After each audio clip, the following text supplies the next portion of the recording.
Les vivants et les dieux, symboles et religions, par Michel Cazenave.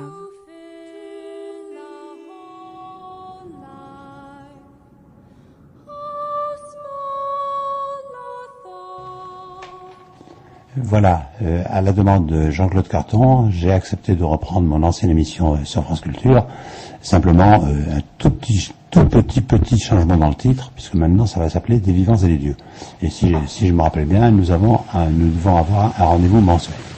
Mais alors, pour commencer aujourd'hui, je me suis dit que le mieux, c'était d'inviter Florence Quentin, qui a écrit un superbe livre chez Albin Michel, qui est intitulé Isis l'éternel. Alors, Florence Quentin, je sais que vous êtes diplômée d'égyptologie, que l'Égypte a toujours parlé à votre cœur, mais pourquoi s'être spécialement intéressé à la figure d'Isis? Alors, tout d'abord, dans mes nombreuses recherches sur l'imaginaire égyptien dans l'Occident, j'ai remarqué qu'une figure revenait très souvent, c'était celle de la déesse Isis. Il y a d'autres figures que l'on retrouve, Cléopâtre, qui est sa grande rivale, et puis Toutankhamon, etc., tout ce qu'on sait. Cléopâtre a été la nouvelle Isis. Absolument, absolument. Ce n'est pas pour rien que Plutarque l'a décrite comme la nouvelle Isis. Mais cette rivale, on va dire, de Cléopâtre, c'est Isis que l'on retrouve à toutes les époques. Et il m'a semblé important de faire cette recherche pour voir comment elle traversait l'histoire et à quelle époque on en retrouvait donc des exemples et de multiples avatars. Oui, mais c'est ça qui est absolument étonnant, je trouve, dans votre livre, c'est que d'une part, vous nous rappelez qui était réellement Isis, parce que nous l'avons parfois un petit peu oublié, et puis on voit très bien quand même que, je dirais, au cours des siècles, il y a eu beaucoup de fantasmes qui se sont formés sur elle. Et on a convoqué son nom, je dirais, pour couvrir des marchandises qui parfois étaient un tout petit peu bizarres. Alors, si vous pouviez nous rappeler d'abord qui était la véritable Isis égyptienne. Alors, la véritable Isis égyptienne, on en voit trace notamment à travers ce grand mythe fondateur, qui va être le socle de toute l'histoire d'Isis et d'Osiris, et aussi le socle fondateur de tous ces avatars.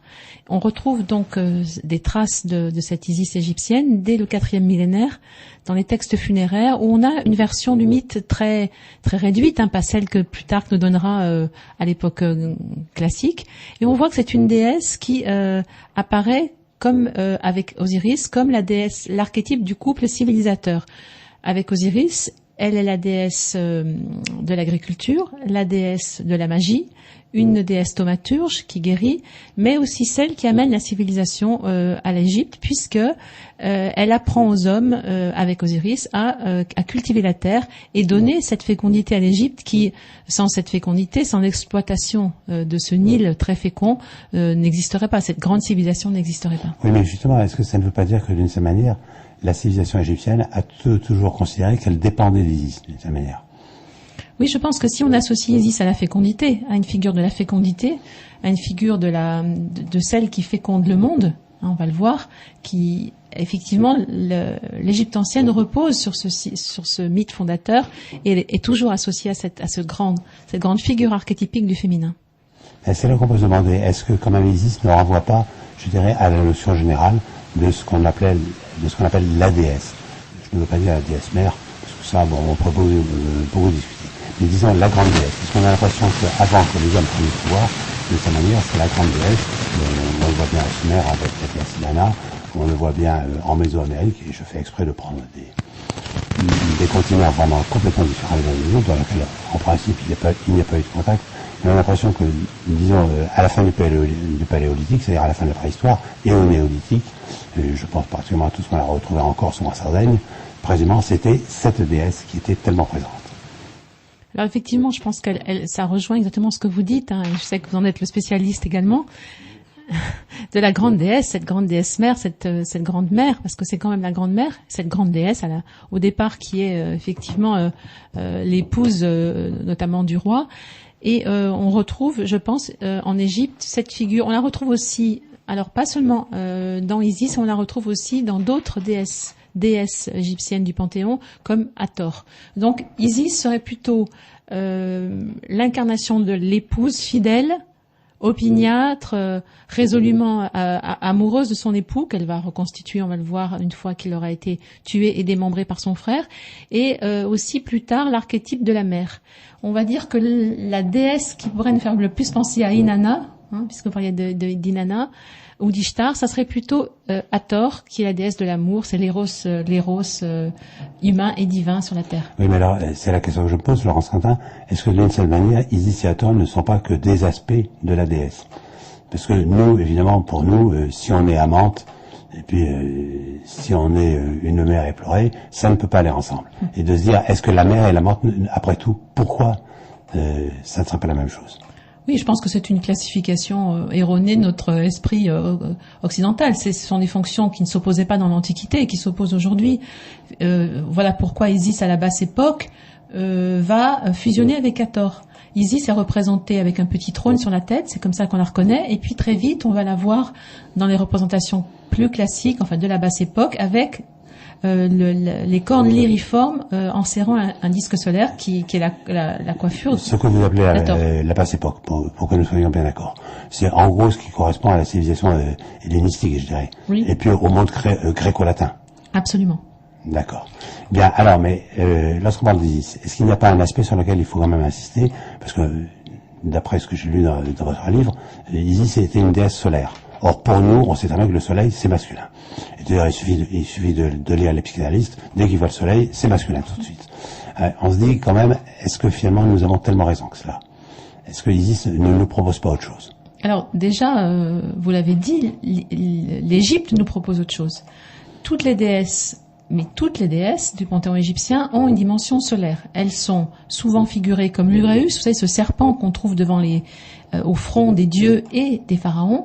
Ce serpent, ce cobra sacré qui jette son venin à la face des ennemis du soleil. Elles sont des filles du soleil. Elles ont toujours une dimension solaire et les dimensions lunaires se retrouvent plutôt associées à des dieux. Vous voyez qu'on a une inversion des polarités. Les déesses sont solaires et certains dieux sont lunaires. Osiris, à partir du moment, c'est ce que je dis dans ce livre, où il va être assassiné, n'est plus qu'un héros passif. Il passe dans la dimension chtonienne et une dimension plutôt lunaire. Oui, mais c'est là où je me demande, est-ce que finalement nous n'avons pas réinventé, je dirais, le panthéon égyptien et bien d'autres panthéons en même temps. C'est-à-dire que d'une certaine manière, évidemment, c'est l'homme qui est toute activité. Là, je vais reprendre vraiment la psychanalyse de base, si on peut dire. C'est-à-dire que la femme, c'est passif, par définition, on le sait bien. Tandis que là, précisément, c'est au contraire la femme qui mène le jeu d'une certaine manière, et c'est l'homme qui, bon, je dirais, la lune, c'est le reflet du soleil, on le sait bien. Et à l'époque, on le savait déjà. Oui, on le savait déjà, d'autant que, pour parler très brièvement du mythe, on sait que Isis et Osiris sont un couple civilisateur qui règne sur le trône d'Égypte, et puis Osiris va être assassiné par son frère félon, jaloux, qui s'appelle Seth. Et à partir du moment où il est assassiné, bien sûr, c'est un héros passif, comme je vous le disais, et c'est la partie active le héros de cette quête, c'est Isis, de ce grand mythe, Isis et Osiris, parce que lui n'est plus qu'un héros passif couché dans son sarcophage et sur son lit de mort. Elle va partir se transformer en Milan, en oiseau. Elle va parcourir la terre d'Égypte. Elle va reconstituer son époux et ensuite se faire féconder par lui. C'est-à-dire que les textes nous disent que lorsqu'elle est au-dessus de lui sous forme de Milan et qu'elle se fait féconder par lui, elle est 3/4 homme, 1/4 femme. Un quart du moins masculine, un quart féminin. C'est-à-dire qu'on voit bien qu'elle est dans une dimension active, non pas masculine, mais active de sa personnalité. Et la dimension passive, lunaire, c'est Osiris. Oui, mais en même temps, on peut se poser la question, puisque vous dites qu'elle recompose son corps, et autant que je me rappelle, il manque un morceau dans le corps, qui est le morceau que les hommes, évidemment, considèrent comme le plus essentiel, à savoir son pénis, finalement. Bon, et elle fabrique avec le limon du Nil un pénis à Osiris. Est-ce que ça ne veut pas dire, alors je sais bien que les hommes détestent qu'on leur dise, est-ce que ça ne veut pas dire que c'est Isis qui donne son phallus? Et je fais exprès de me servir du terme de phallus, plutôt du terme de pénis, pour dire c'est vraiment de l'ordre de l'archétype ou du signifiant. Ça, on peut le dire comme on le veut, mais est-ce que ce n'est pas la femme qui donne son phallus à l'homme?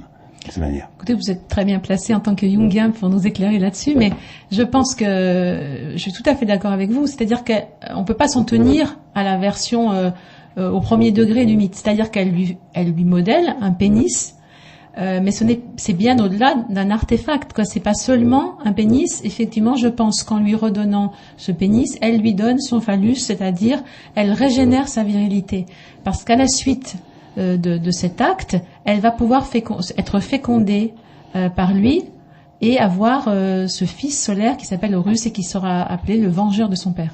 Alors, faisons bien la distinction, parce que lorsqu'on parle d'Horus, on sait très bien que dans la mythologie égyptienne, il y avait deux Horus.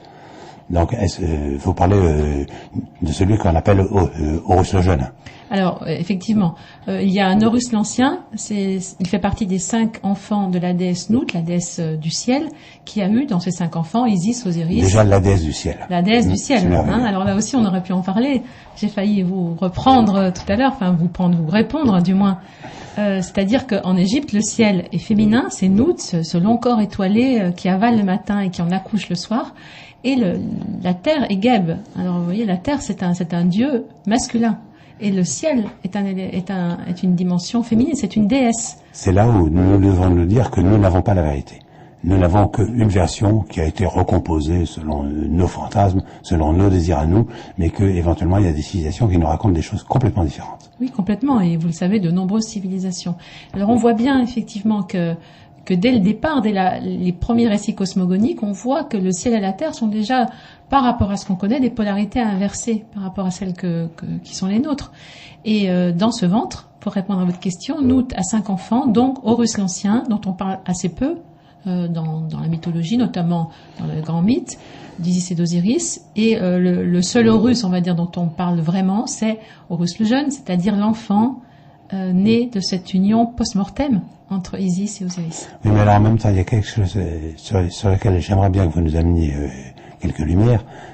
Vous dites, bon, Isis et Osiris sont enfantés par la même mère, ce qui veut dire qu'en réalité, si on prend le mythe, si je me rappelle bien, ils sont jumeaux.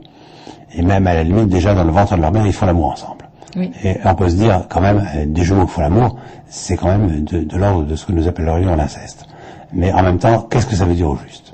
Alors déjà, ils sont plus que jumeaux, enfin ils sont quadruplés ou quintuplés. Oui. Il y a aussi Seth, le dieu du mal, et Nephthys. Voilà, Nephthys, la sœur qui va aider Isis dans sa quête perpétuelle, enfin dans ses 2 quêtes pour retrouver Osiris. Donc on voit que c'est les héros de ce véritable drame shakespearien qui se noue, déjà croisent dans le même ventre. Hein. Isis va dès le départ effectivement faire l'amour avec son frère Osiris. Plus tard, nous dit dès le ventre de leur mère, ils s'aimèrent. Hein ils se connurent, on dit dans la Bible. Ils se connurent. Et puis Isis et Nephthys et Seth sont destinés l'un à l'autre. Donc on voit déjà que les couples se forment. Alors je ne sais pas si c'est un inceste symbolique, mais on va dire que dans l'ordre du divin, on est au-delà de l'inceste. Bien sûr, non, mais c'est souvent ce qui est difficile à comprendre. Parce qu'on voit que dans les vieilles mythologies, l'inceste précisément montre, c'est toujours du domaine des dieux. Si on prend les dieux grecs, ce n'est pas tellement mieux, je dirais. Mais en même temps, comme ça montre par exemple que les dieux ne sont pas du même régime que nous. Alors que nous avons toujours tendance à penser qu'ils pensent et ils agissent comme nous le faisons. Et est-ce que ça ne nous incite pas quand même à penser que dès qu'on est dans le plan du divin, est-ce que finalement il ne faut pas renoncer à nos manières de penser à nous? Oui, tout à fait. Voilà pourquoi ces mariages entre frères et sœurs qu'on va retrouver à l'époque des Ptolémées. À l'époque, les Ptolémées sont les généraux d'Alexandre, hein, après la conquête grecque de l'Égypte, sont, à mon avis, là de l'ordre de l'inceste non plus symbolique, parce que le roi, le pharaon est peut-être d'essence divine, de sang divin, mais se marier avec sa sœur, biologiquement, c'est quand même, et psychologiquement, c'est un inceste. Non, j'entends bien. Mais est-ce que lorsque le pharaon se marie avec sa sœur, et les Ptolémées, ce qu'on appelle la royauté hellénistique, va le remettre en route, on sait très bien qu'elle prétend s'inspirer justement de l'exemple égyptien classique. Mm-hmm. Mais si le pharaon est divin, est-ce que ça ne veut pas dire que, précisément, il est, lorsqu'il commet l'inceste, évidemment, c'est aussi un homme. Il faudrait réfléchir. Qu'est-ce que c'est qu'un homme-dieu, de cette manière? Mais est-ce que ça ne veut pas dire, de son côté divin, que, précisément, il est au-dessus de la loi des hommes?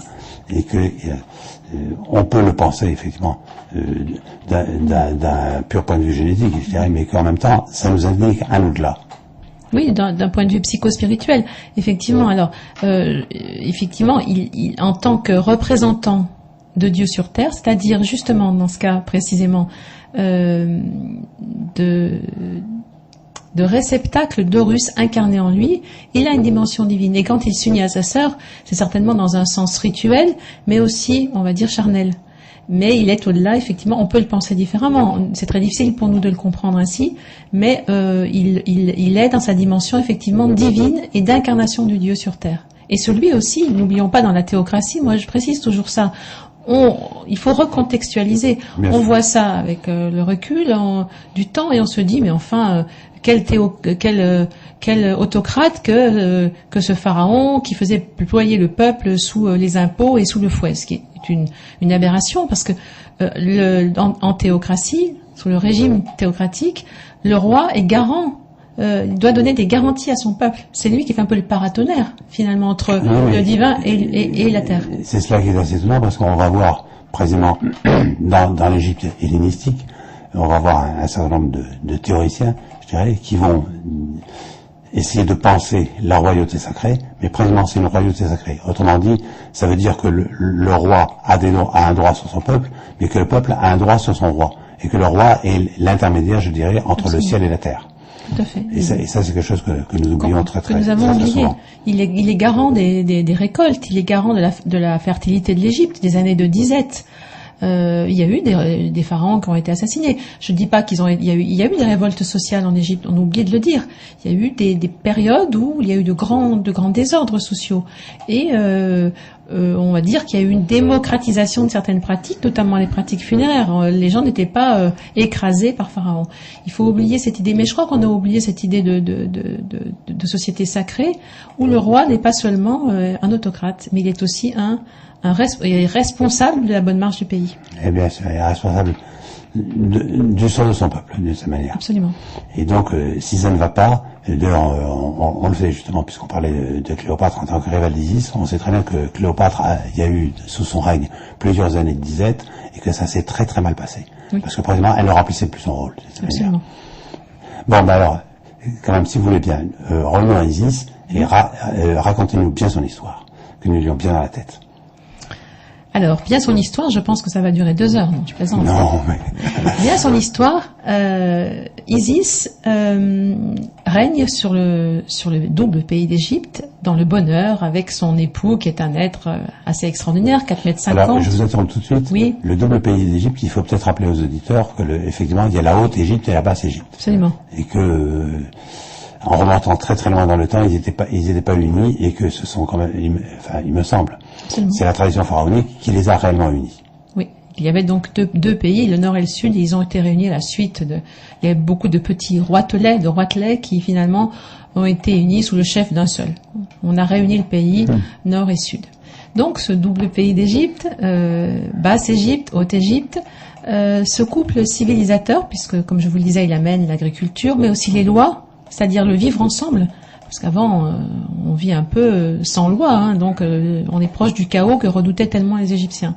Donc ce couple règne sur l'Égypte, et tout semble aller pour le mieux, sauf que le fils né après Osiris, le second né, le cadet, qui est Seth, qui lui règne sur les étendues désertiques, on lui a attribué ce qui restait, si je puis dire. Donc il est roux, il est très puissant, mais il est craint par les Égyptiens. Il règne sur ces contrées maléfiques, etc., où il y a des scorpions, où c'est dangereux, etc., où règnent des démons. Il faut dire que le désert en Égypte, on y arrive très vite. On y arrive très vite, et une tradition qui continue à perdurer avec les djinns arabes, c'est le lieu de tous les dangers. Donc il est là, et il se dit, je vais me débarrasser de ce frère très gênant, je vais monter sur le trône d'Égypte. C'est insupportable. Et donc il décide, il fomente un complot, il invite son frère à un grand banquet, avec des conjurés, et il met au centre de ce banquet un magnifique sarcophage recouvert de pierreries, et chacun s'y étend, mais c'est un sarcophage extraordinairement beau, et Osiris s'y étend. Il rentre dans ce jeu, d'essayer ce sarcophage, et finalement les conjurés se jettent sur le sarcophage et l'y enferment. Et Seth jette ce sarcophage dans le Nil, il va dériver jusqu'au rivage de Byblos, nous dit Plutarque, où il va échouer sur une plage et se nicher dans le tronc d'un tamaris, un bel arbre, qui ensuite va être tellement beau que le roi de Byblos va couper et va transformer en colonne pour son palais. Pendant ce temps-là, Isis pleure tant et tant que de ces larmes va naître la première crue du Nil.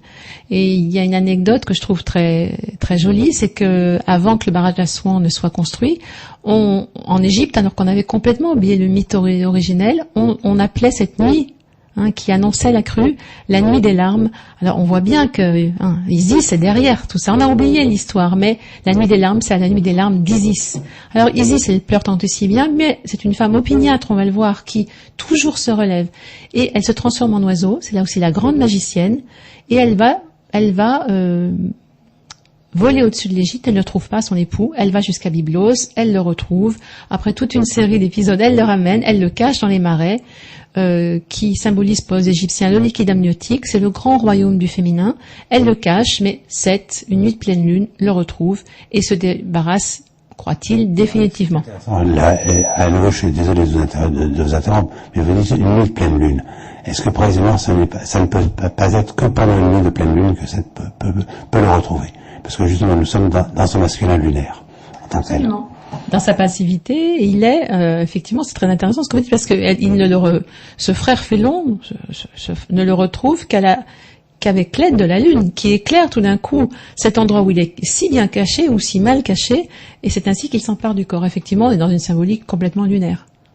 Mais en même temps, je ne peux pas m'empêcher de me dire, lorsqu'on voit le roi de Byblos faire de cet arbre merveilleux le pilier central de son palais, est-ce que nous ne sommes pas près quand même de l'idée de ce qu'on appelle les piliers de Djed? Oui, on peut penser aux piliers de Djed. C'est comme ça. Oui, l'association des qui se fait en moi. Oui, on peut penser aussi à toute la symbolique de la colonne, de l'obélisque. Peut-être moins de l'obélisque, qui est un symbole solaire, que de la colonne qu'on retrouve dans la franc-maçonnerie, les colonnes du temple. C'est pas pour rien qu'il en fait une colonne. C'est quelque chose qui soutient, qui symboliquement ouvre un autre espace. Donc c'est pas pour rien qu'il le transforme en colonne. Et non pas en décoration. Sauf que c'est Osiris mort qui devient une colonne. C'est Osiris mort qui est, effectivement, pour rejoindre la symbolique du pilier de Djed. Le pilier de Djed, c'est cette forme que l'on trouve en Égypte, qui est un pilier traversé d'éléments perpendiculaires, horizontaux par rapport à la verticalité du pilier, et qui symbolise la colonne vertébrale d'Osiris. Alors effectivement, vous avez raison, puisqu'il est de coucher, il est redressé, on voit qu'on est dans une symbolique de redresser Osiris et sa colonne vertébrale, redresser le pilier de Djed, qui est symbole de stabilité. Est-ce que ça n'annonce pas déjà ce que j'appellerais un processus de renaissance de cette manière? C'est-à-dire qu'il passe de la position couchée à la position debout.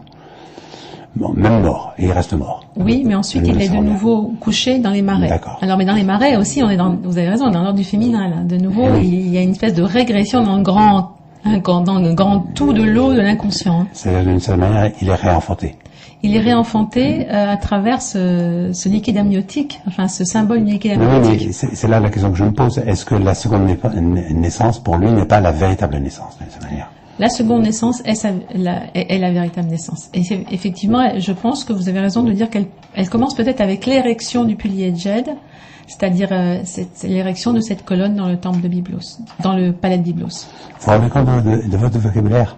Oui. Quand vous dites l'érection. Absolument. Hein, forcément, ça évoque un certain nombre de choses. Qui pour les Égyptiens était une dynamique de vie, de procréation, de vie, d'énergie, et pas du tout comme celle qu'on pourrait entendre aujourd'hui.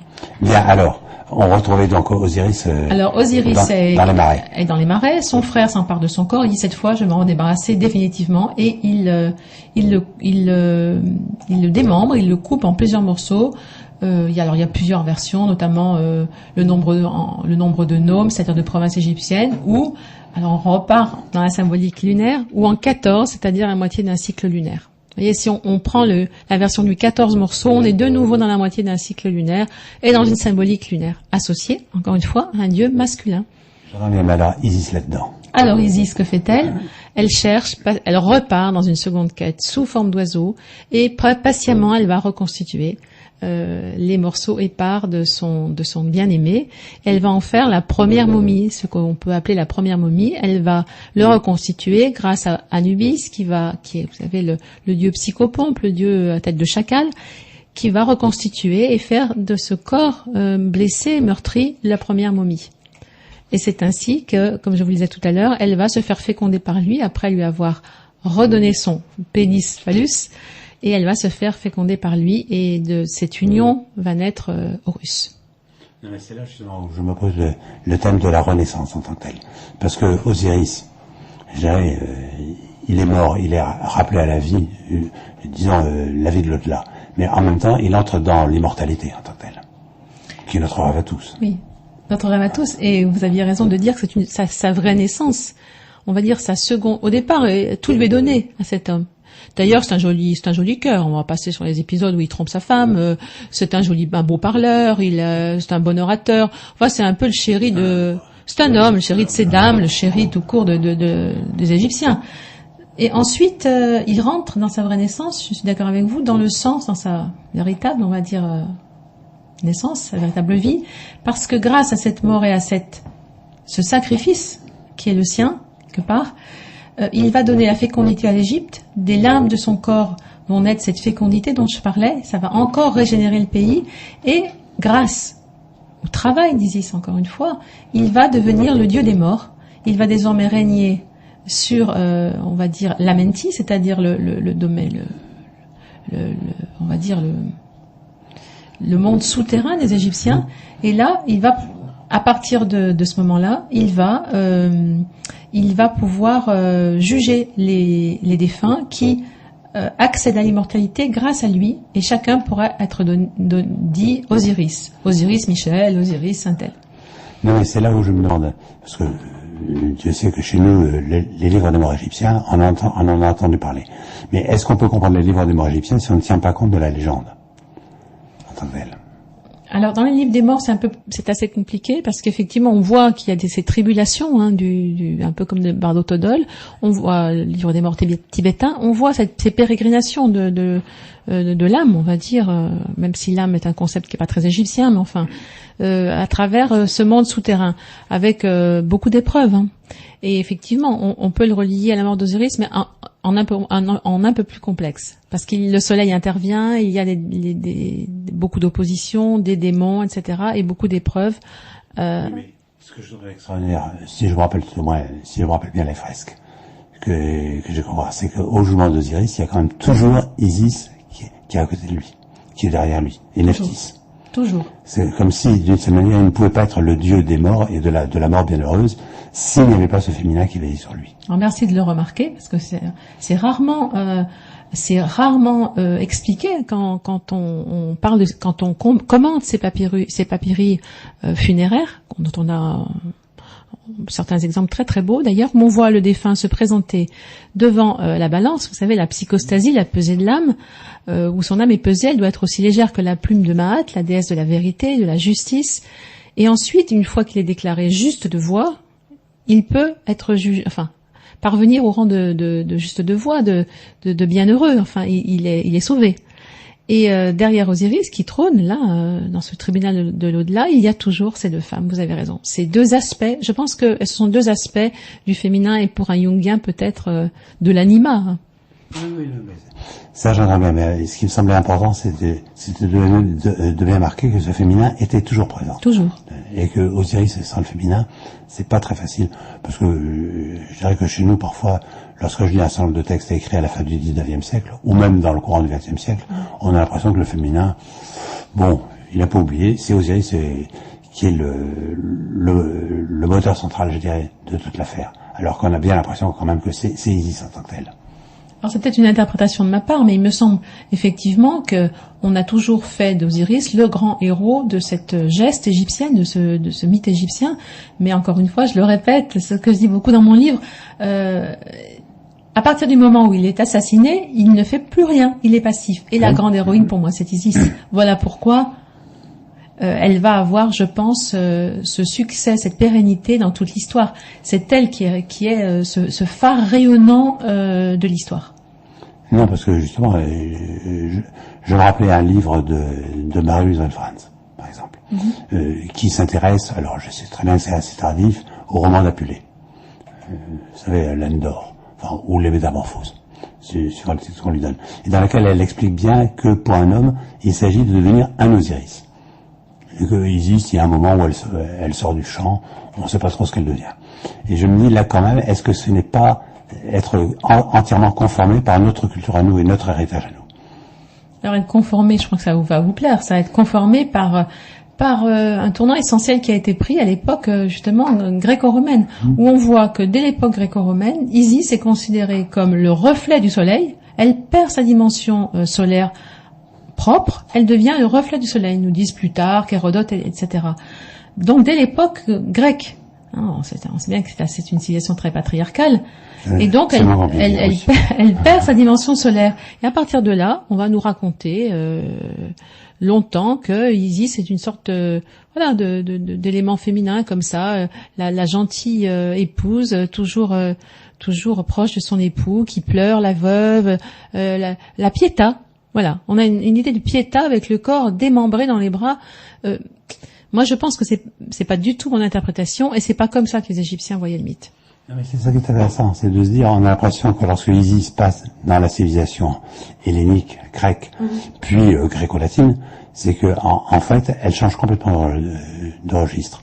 Elle est assimilée à des déesses qui sont tous des déesses de la lune. Et à nouveau, précisément, le féminin n'est plus que, je dirais, un ajout à quelque chose qui est, parce que bon, les Grecs, on sait très bien que les femmes, ils n'avaient pas une grande considération pour eux, les Romains, n'en parlons même pas, mais donc on a l'impression que tout le temps, il y a une espèce de relégation. Oui, mais ce que je trouve étrange, je ne connais pas assez mal le texte de Marie-Louise von Franz, qui était donc une Jungienne. Oui, mais elle était de son temps. De son temps, c'est que quand on lit quand même Landor d'Apulée, on ne parle quasiment pas d'Osiris. C'est un sectateur d'Isis. C'est un amoureux d'Isis. Il y a des prières, des prières d'Apulée, du jeune Lucius, l'a transformé en âne parce qu'il n'a pas été assez observant, et que Isis va libérer de son état d'animalité, d'âne, pardon. Bon lapsus, elle va lui rendre son âme à l'âne. Et on voit que il lui écrit de ferventes, de si ferventes prières. Il y a des pages entières où il la cite dans toutes ses fonctions. On sent cette admiration éperdue, cet amour pour la déesse. Osiris n'est pas très présent dans l'Andor d'Apulée. Non, mais justement, c'est ça qu'il nous expliquait dans le commentaire, c'est qu'il s'agit d'accéder à la place d'Osiris, de devenir soi-même un Osiris vivant. Et c'est là où il me semble que quand même il y a, on trouve des choses chez Plutarque et chez Apulée qui amèneraient plus ou moins dans ce sens-là. Et je pense en particulier à la grande déclaration d'Isis. Vous savez, je suis la déesse aux mille noms, celle que nous avons appelée l'Amérionyme, de manière, c'est-à-dire je suis Aphrodite, je suis Hécate, je suis Cybèle, etc. C'est-à-dire précisément toutes les déesses de la lune, toutes les déesses de la nuit. Comme si finalement il n'y avait que de la nuit chez la femme. Absolument. Ben, là, on voit bien, comme vous le disiez, qu'on prend un tournant effectivement essentiel avec ces civilisations gréco-romaines. Effectivement, Apulée nous dit « J'ai approché le seuil de Proserpine ». On est encore, et il y a un texte aussi d'Apulée terrible où il dit qu'on entend les cris redoutables, les cris terrifiants qui font dresser les poils de Proserpine. Enfin, je veux dire, il parle d'Isis sous forme d'une déesse quand même qui peut être terrifiante. Et là, on voit bien que dans l'Égypte ancienne, pharaonique, jamais on associe à Isis cette dimension, alors chtonienne dans le sens où elle est dans le tribunal de l'au-delà, à côté d'Osiris, mais encore une fois comme quelqu'un qui assure la médiation de quelque chose entre deux mondes, une sorte de médiatrice, mais jamais comme une redoutable Proserpine.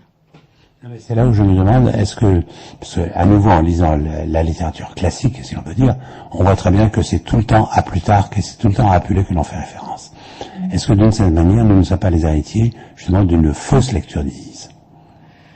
Nous sommes les héritiers d'une lecture d'une lecture qui est passée par le tamis de l'époque gréco-romaine. Et je pense, moi, en tant qu'en plus égyptologue, égyptomaniaque, qu'il faut revenir au texte. Il faut revenir au texte d'origine, et il faut revenir non seulement au texte assez court sur le mythe d'Isis et d'Osiris, mais à tous ces magnifiques textes qu'on retrouve dans les temples égyptiens, ces textes qui sont des actes des textes de vénération à la déesse Isis. Il faut revenir à ces textes en hiéroglyphes, à ces textes égyptiens fondateurs, et où on voit que ce n'est pas du tout ce que les Gréco-Romains nous en ont dit. Justement, est-ce que ça ne dit pas beaucoup de choses sur nous-mêmes, sur le fait que nous avons tellement privilégié cette version-là, cette version des Gréco-latins? Certainement. Ça veut dire qu'on a peut-être oublié aussi que nos racines plongeaient, comme vous le disiez, vous parliez de Sumer, plongeaient aussi dans ce berceau-là.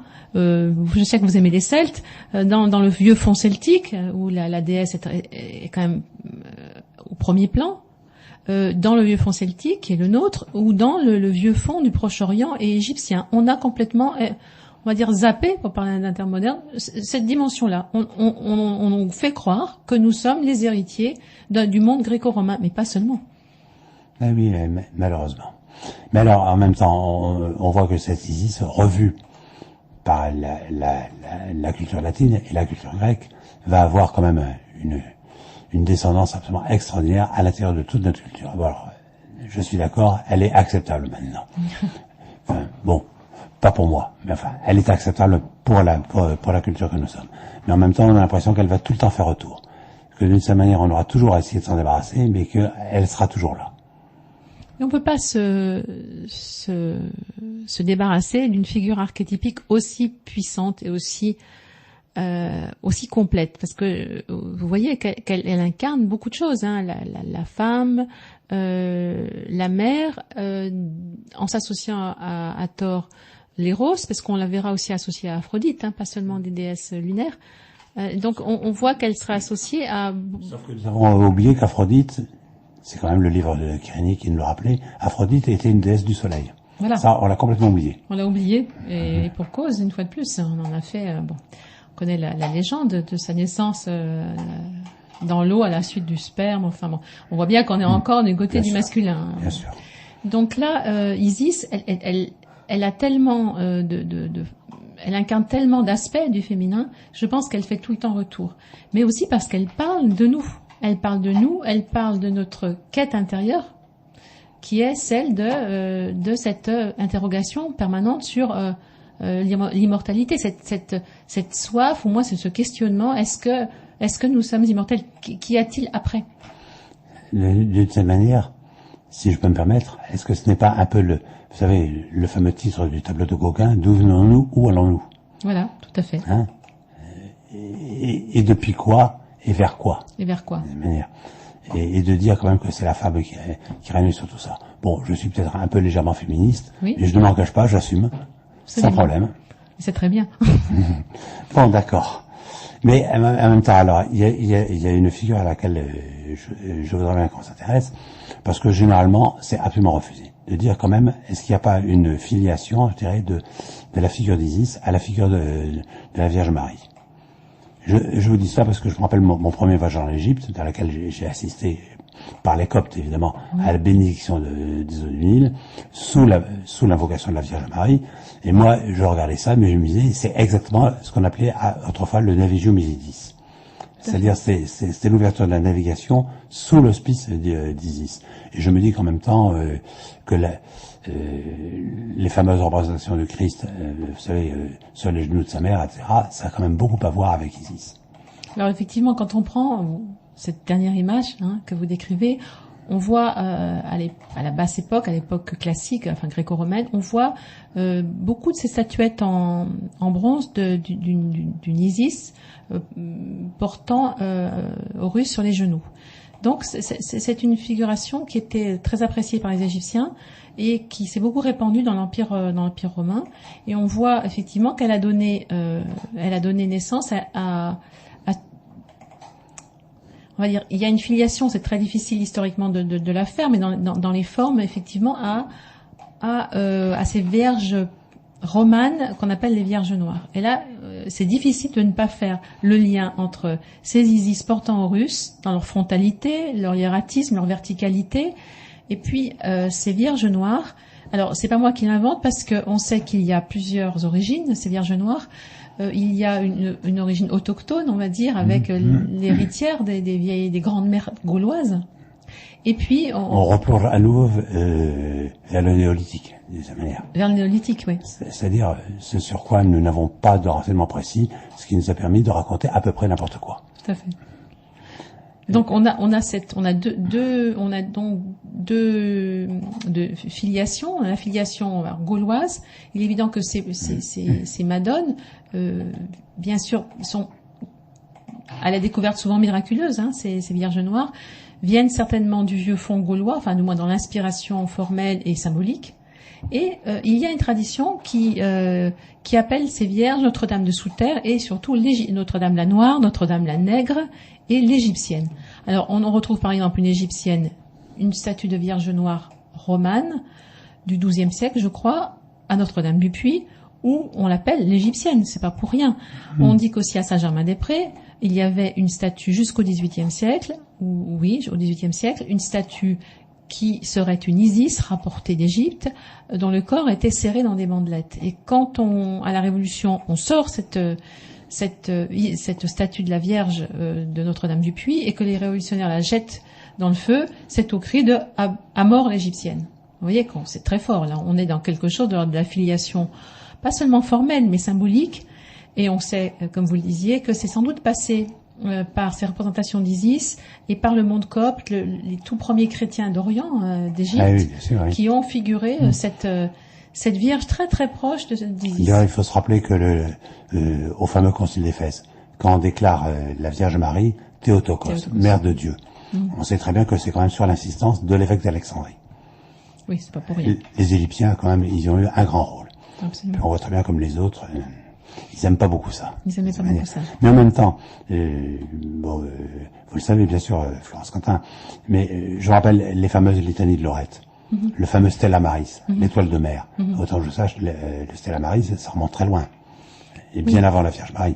Oui, alors Isis, on retrouve dans les hymnes à la Vierge, comme les litanies de Lorette, on retrouve des épithètes qu'on retrouve complètement dans les arrêtologies, ces hymnes d'époque tardive, à Isis. La Stella Maris, la patronne de la navigation, celle qui conduit les marins sur les mers déchaînées de l'existence, et sur les mers, les réelles mers, les Dieu océans. Sait que les pères de l'Église, ça c'est une comparaison qu'ils ont exploitée tant et plus. Tant et plus.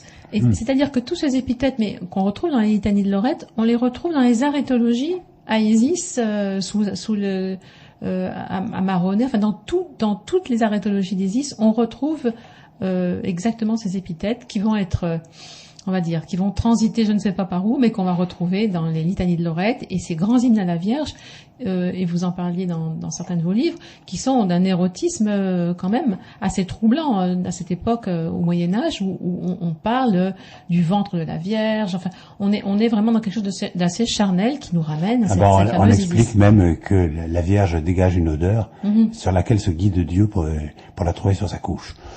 Honnêtement, je ne suis pas sûr qu'aujourd'hui, avec l'image, disons, très saint-sulpicienne de la Vierge que nous avons, nous accepterions des choses comme ça.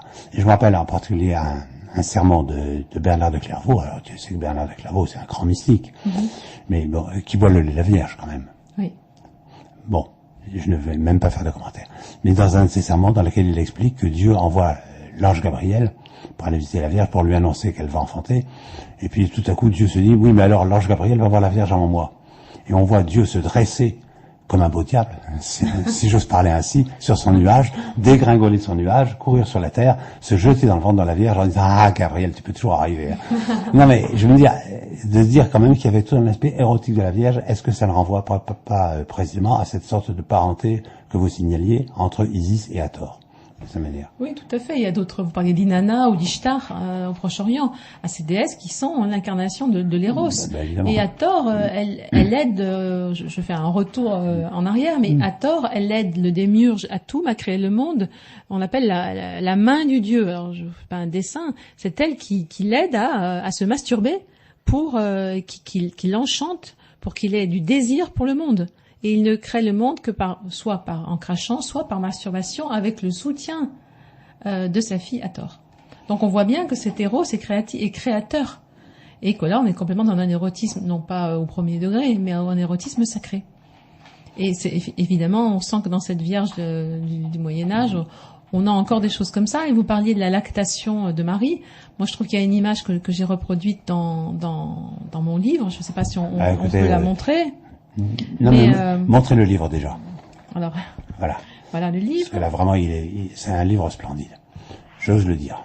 Merci. Donc dans le cahier photo du livre, on voit peut-être très mal, on voit Bernard de Clairvaux. On voit Bernard de Clairvaux ici. Je rapproche, qui est allaité par la Vierge Marie. Donc cette figuration de l'allaitement du lait céleste de la Vierge est exactement reprise de figuration d'Isis allaitant Pharaon. Et en allaitant Pharaon, non seulement elle le régénère d'enfant, il renaît, hein, c'est une nouvelle naissance, il redevient enfant. Que si je me rappelle bien, le Pharaon est toujours un nouvel Horus, de sa manière. C'est un nouvel Horus, c'est son enfant, et elle lui donne une nouvelle vie. C'est son enfant, et les textes nous disent bien que c'est le lait céleste de la Vierge. Alors là aussi, on pourrait dire beaucoup sur la Voie lactée, sur le pèlerin de Compostelle, sur qu'est-ce que c'est que la Vierge Marie qui a aussi ce lait céleste. Oui, mais précisément, est-ce que ce n'est pas des choses que nous avons oubliées? Parce que je pense à ce grand poète métaphysique anglais qui s'appelait John Donne, qui termine un de ses sonnets en disant, il s'adresse à Dieu, et jamais je ne serai chaste si vous ne me violez. Oh. Unless you ravish me. Alors là, vraiment, je veux dire, on ne peut pas être plus clair. Non, tout à fait. C'est-à-dire, est-ce que ce n'est pas parce qu'on est totalement pris par le divin, et par le divin, on voit très bien, bon, il était protestant, plus ou moins anglican, mais que le divin, quand même, c'est la figure de la Vierge Marie qui est derrière. Est-ce que finalement, en tant qu'homme, il ne demande pas à être possédé par la Vierge Marie? Oui, complètement. Comme Apulée demande à Isis dans l'Andor, il dit, je suis plus que ton serviteur, plus que ton sectateur, je suis ta, entre guillemets, créature. Hein, prends-moi complètement en toi. Et là, on est dans cette filiation, c'est évident. Oui, mais en même temps, justement, lorsque vous parlez d'Apulée de l'Andor, vous rappelez le nom du héros, Lucius. On sait très bien qu'en latin, Lucius, ça veut dire celui c'est celui qui reçoit la lumière. C'est celui qui est lumineux. Est-ce qu'il n'est pas lumineux précisément parce qu'il est sectateur d'Isis? Oui, certainement, parce qu'il a reçu l'initiation des mystères également. Non, mais oui, mais quel mystère? Des cultes à mystère, oui, effectivement. Exactement. Du mystère, de ce grand féminin dont vous parliez et qui. Les cultes à mystère, il me semble, enfin autant que je sache, que le féminin il est quand même extraordinairement présent Tout à fait. Tout le temps. Chez Cybèle, Déméter, enfin, on voit que les grandes déesses étaient à égale puissance des dieux masculins. Bien, mais alors, bon, on parle de voyage, on se dit, Isis, elle est présente. Mais on a l'impression qu'il n'y a pas que le voyage, très loin de là. Et que dès qu'on va aborder la période de la Renaissance, on va redécouvrir la culture gréco-latine, d'accord, mais pas uniquement. Et on va à nouveau se tourner vers l'Égypte. Comme s'il y avait une redécouverte de l'Égypte en tant que telle. Alors il y a une redécouverte curieuse, hein. Enfin, recréer. Là, on est bien dans on n'est pas dans l'égyptomanie qu'on va découvrir plus tard, mais on est déjà dans une forme d'égyptomanie, c'est-à-dire qu'on recrée complètement une Égypte et une Isis. C'est une recréation de l'Égypte parce qu'on a perdu le sens des hiéroglyphes, on ne sait plus lire cette langue, donc on pense que les hiéroglyphes sont une espèce de langue mystérieuse, de rébus, très ésotérique. Les sphinx, on fait des sphinx grecs, c'est Oedipe, etc. On a perdu complètement le sens de l'Égypte. On invente l'Égypte, on fantasme l'Égypte. Pour autant, c'est l'époque où le Corpus Hermeticum est redécouvert et traduit à Florence à la Renaissance. C'est l'époque de Marcille Ficin, etc., de Pic de la Mirandole. Et avec ce retour du Corpus Hermeticum on va dire de la basse époque égyptienne, Isis revient et elle est considérée, elle est figurée notamment dans les appartements Borgia au Vatican, au même titre que Hermès. Et on va la retrouver aussi très curieusement dans les spéculations métaphysiques des hermétistes de cette époque-là, notamment dans des manuscrits alchimiques. En se rappelant qu'éventuellement l'hermétisme de la Renaissance, ce n'est pas exactement ce que nous appelons l'hermétisme d'aujourd'hui. Non. C'est quand même beaucoup plus sérieux, c'est quand même beaucoup plus bien sûr. fondé dans les textes, etc. Mais en même temps, je pense par exemple à l'opposition qu'il y a eu au tout début de la Renaissance, entre Marcille Ficin d'une part, qui s'inspire d'abord de Platon, et quelqu'un comme Léon l'Hébreu, qui écrit des dialogues d'amour. Des dialogues d'amour, c'est absolument extraordinaire, et expliquant que l'amour, c'est le début, c'est le moyen, dans son vocabulaire à lui, c'est le moyen, c'est-à-dire c'est l'intermédiaire, c'est l'époque dans laquelle nous vivons, et c'est la fin de tout. Et la fin, autrement dit, c'est la cause finale. Comme si, précisément, à nouveau, Isis régnait sur absolument tout. Et c'est cet érotisme divin, d'une certaine manière. Absolument, oui, c'est très intéressant. J'avais pas pensé à ça, mais voilà une nouvelle approche du mythe. Bien, mais alors, on va continuer un petit peu.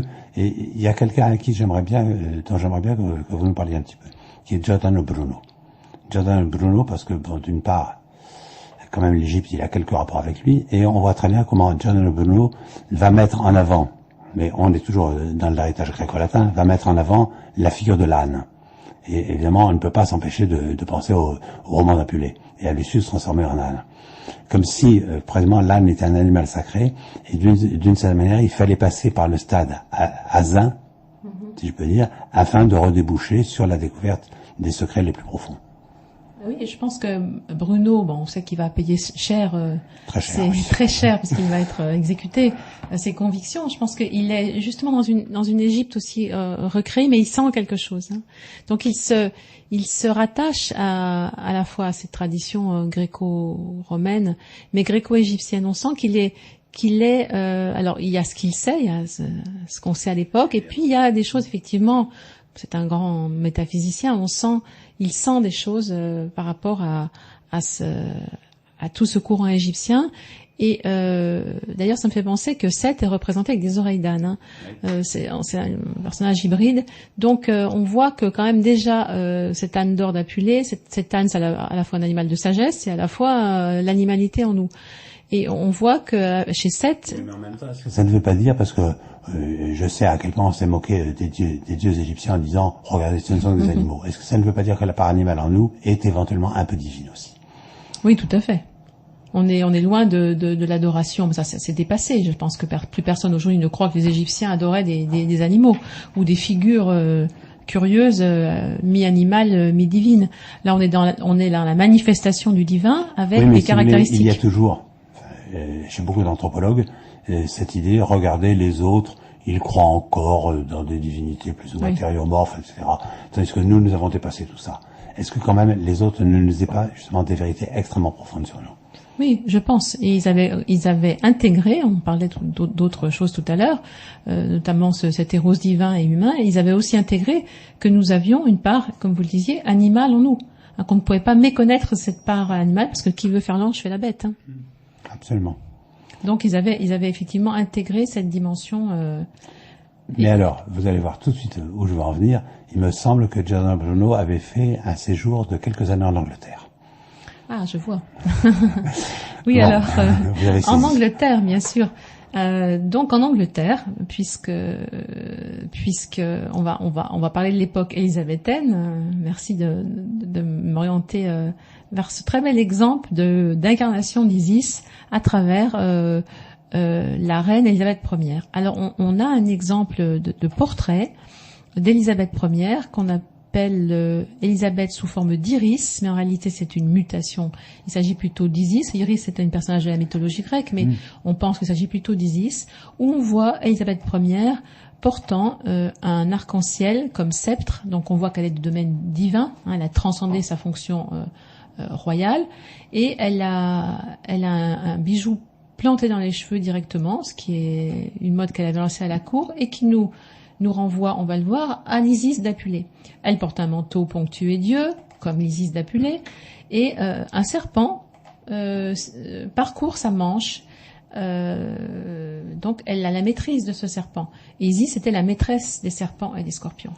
Et elle porte aussi un voile, ce qui est très important, un voile qui l'entoure, cette espèce de voile, ce voile qui nous montre la limite entre le profane et le sacré. Et elle est dans sa dimension de nouvelle Isis, d'autant qu'elle est représentée toujours très blanche. Vous savez que c'est la Reine Vierge, au sens de la femme qui n'a pas de mari.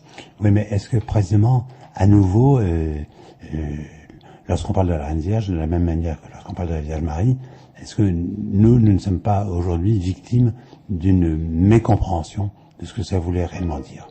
Parce que je vous citais John Donne, mais on sait très bien que toutes les grandes déesses étaient considérées comme vierges. Absolument. Alors vierge, ça ne veut absolument pas dire qu'elle ne faisait pas l'amour. Cela veut dire simplement qu'elle n'était pas mariée. Parthénos en grec. Parthénos. Oui, c'est vrai que là aussi, vous voyez, on parlait tout à l'heure de la réinterprétation des mythes vus de notre époque. C'est vrai que quand on dit une déesse vierge, on pense que c'est quelqu'un qui n'a jamais connu d'homme au sens de connaître dans la Bible, qui n'a jamais fait l'amour avec aucun homme en réalité. On le voit dans la Diane parcourant les forêts, l'Artémise. C'est une femme qui est vierge parce qu'elle est parthénose, c'est-à-dire qui n'a pas de mari, qui choisit de ne pas en avoir. Et Élisabeth, on sait qu'elle a choisi de ne pas se marier. Elle a échappé à toute tentative. La liste de ses amants, elle est quand même grande. Hein. Alors que la liste de ses amants est immense. Et c'était la Reine Vierge quand même. Oui, et elle était représentée avec et elle-même se maquillait de manière très très blanche comme ça. Elle était très très lunaire pour le coup. Et on voit dans ce portrait que c'est la nouvelle Isis. Et c'est pas pour rien qu'elle choisit cette grande figure égyptienne comme modèle. Elle incarne une reine et une déesse, comme Isis qui était, n'oublions pas, reine d'Égypte, première reine d'Égypte et déesse. Oui, mais justement, on a l'impression qu'à travers Isis, je dirais, d'une certaine manière, il y a une qualité du féminin qui était tout le temps de faire retour et que notre culture s'en est toujours débarrassée. Parce que bon, malheureusement, on sait très bien qu'Élisabeth ne va pas avoir de ce point de vue-là, et étant donné qu'elle n'était pas mariée, étant donné l'époque, elle ne va pas avoir beaucoup de postérité, mais que en même temps, si je pense à tout l'hermétisme du XVIIe siècle, on voit très bien que ce sont des thèmes qui s'imposent. Je pense en particulier, au fameux texte de Athanasius Kircher, Oedipus Egyptiacus, Oedipe égyptien, de manière. En se disant, oui, mais quand même, est-ce qu'il n'était pas en train de lever des lièvres sur lesquels nous devrions réfléchir, nous? Parce que pourquoi est-ce qu'après tout, Oedipe était le roi de Thèbes? Alors, Thèbes, on sait très bien, il suffit de lire Hérodote, quelle est l'affiliation dans l'imaginaire grec entre la Thèbes égyptienne et la Thèbes grecque, et que quand même, il est confronté à la figure du Sphinx, et la figure du Sphinx, on sait très bien aujourd'hui qu'elle venait effectivement d'Égypte. Oui, je pense aussi que c'est un homme. Kircher est un jésuite du XVIIe siècle. Ce n'est pas pour rien que c'est un homme de son époque. Donc évidemment, il va peut-être aussi. On n'a pas encore redécouvert l'Égypte pharaonique, toujours pas. Donc il va aussi peut-être aussi tirer les choses du côté de la Grèce. Mais ce qui est intéressant, je pense que dans son Oedipus Aegyptiacus, on voit une représentation d'Isis qui est tout à fait celle d'Apulée, avec ce manteau constellé. Elle tient le sistre, cet instrument rituel, et puis la situle, ce vase rituel d'eau lustrale. On voit qu'à cette époque-là, chez Kircher, on a encore comme seule référence l'Isis d'Apulée. Alors on a une transition là, parce que très bientôt Bonaparte, avec cette intuition géniale de Bonaparte, va partir en Égypte, et c'est là qu'on va redécouvrir l'Égypte, la véritable Égypte, enfin la véritable. Il y a des Égyptes, on le sait, l'Égypte du moins pharaonique. Oui, mais justement, lorsqu'on s'intéresse à cela, on a l'impression que, je dirais, la fantasmagorie, ce que je vais appeler ainsi, la fantasmagorie de l'Égypte, va prendre tout son emploi à travers le XVIIIe siècle, et avant que Bonaparte arrive avec ses savants qui, eux, vont véritablement travailler sur l'Égypte. Et on voit que dans cette zone un peu comme ça, un peu entre deux, un peu obscure, on va dire, sans faire de jeu de mots, dans cette zone obscure vont naître les Lumières, c'est-à-dire le siècle des Lumières, qui va voir ce siècle la naissance effectivement de la franc-maçonnerie. Ça c'est très important. Je me permets de rappeler égyptienne. Les travaux d'un savant américain, Paxton, qui disait le siècle des Lumières. N'oublions pas que ça veut dire aussi le siècle des Illuminés. Ah oui, absolument. Est-ce qu'il faudrait pas se rappeler ça? Oui, il faudrait donner des explications, parce que le siècle des Lumières sont les Lumières par rapport à l'obscurantisme de la religion. Bien sûr. Voilà. Mais les Illuminés, c'est aussi le siècle des sociétés secrètes initiatiques du type des Illuminés de Bavière, qui était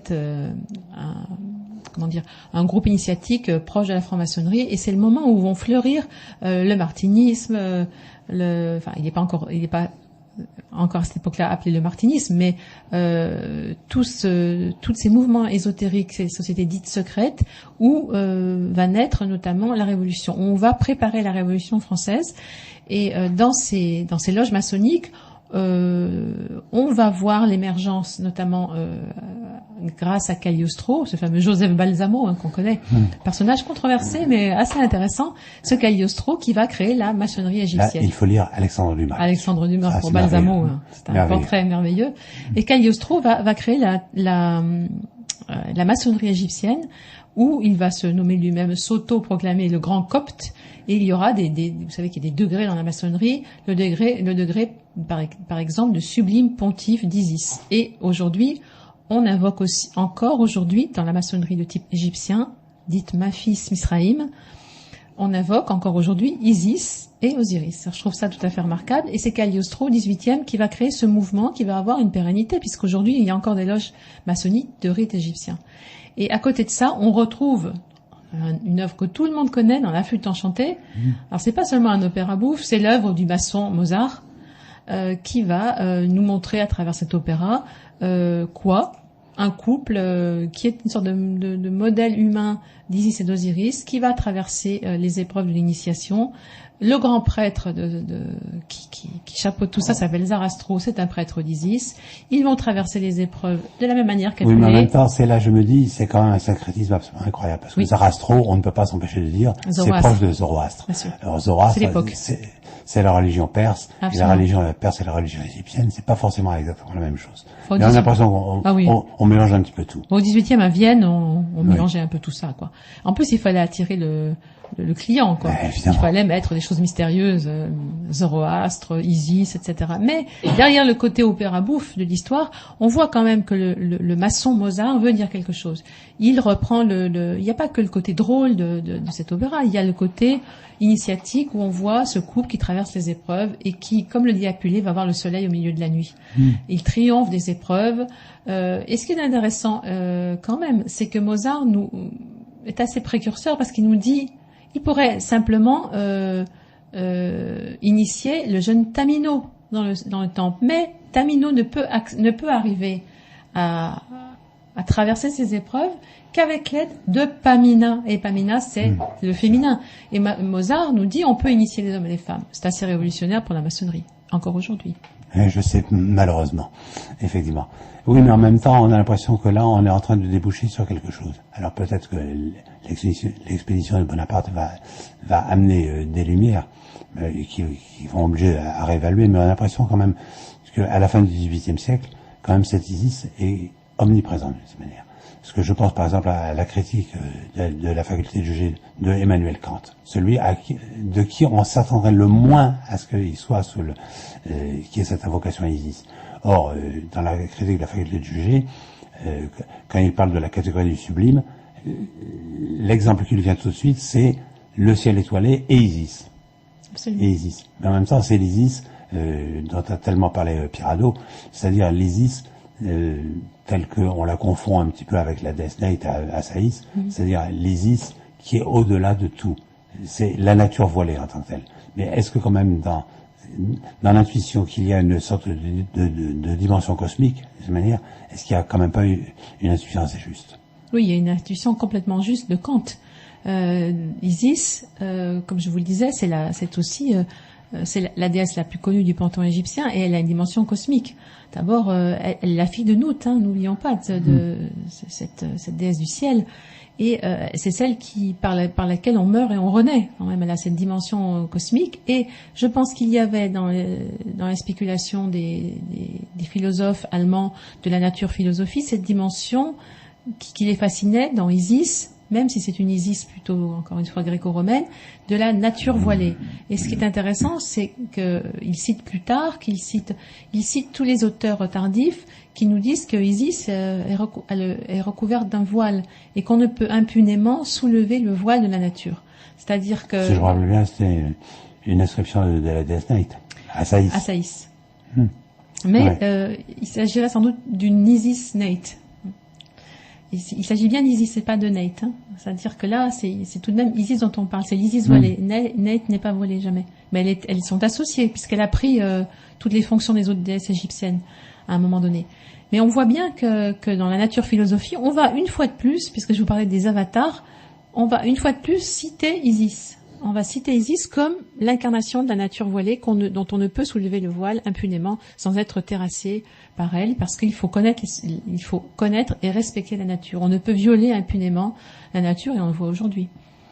Oui, mais est-ce que d'une certaine manière, ce n'est quand même pas quelque chose qui est très caractéristique du romantisme allemand et du romantisme anglais?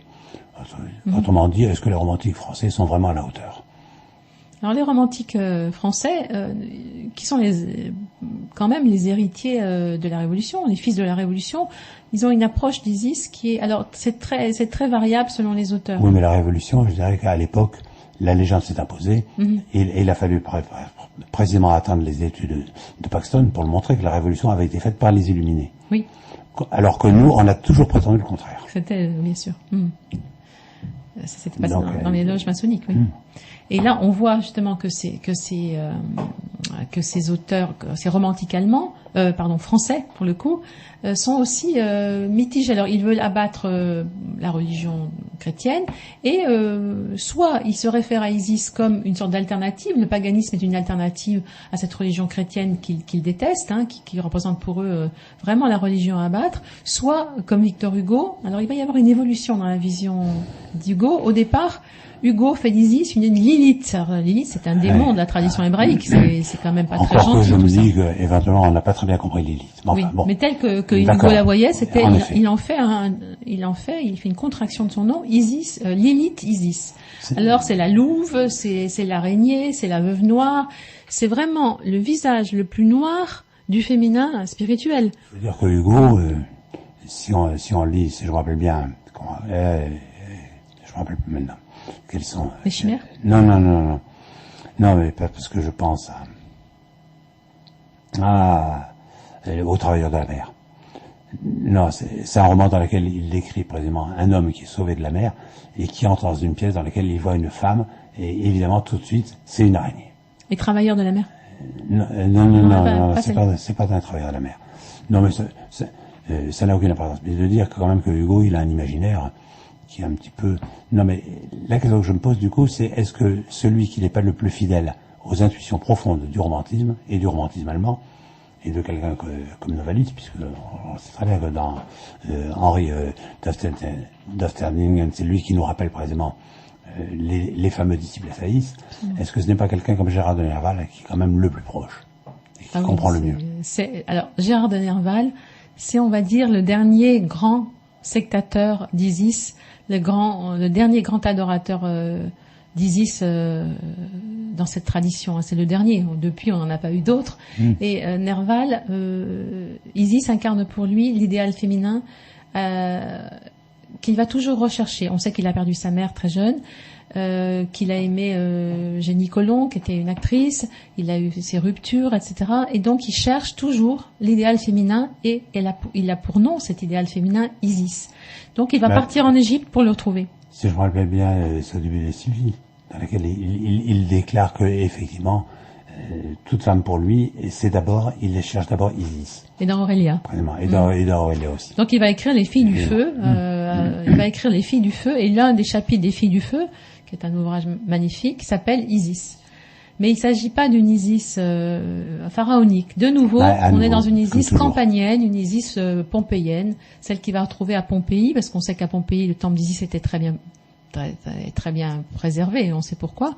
Donc il va aller en Égypte à la recherche de son fantasme, de son idéal masculin. Il va suivre une femme qui est en train de se marier, qui a le visage couvert. Il dit, est-ce que c'est une Isis?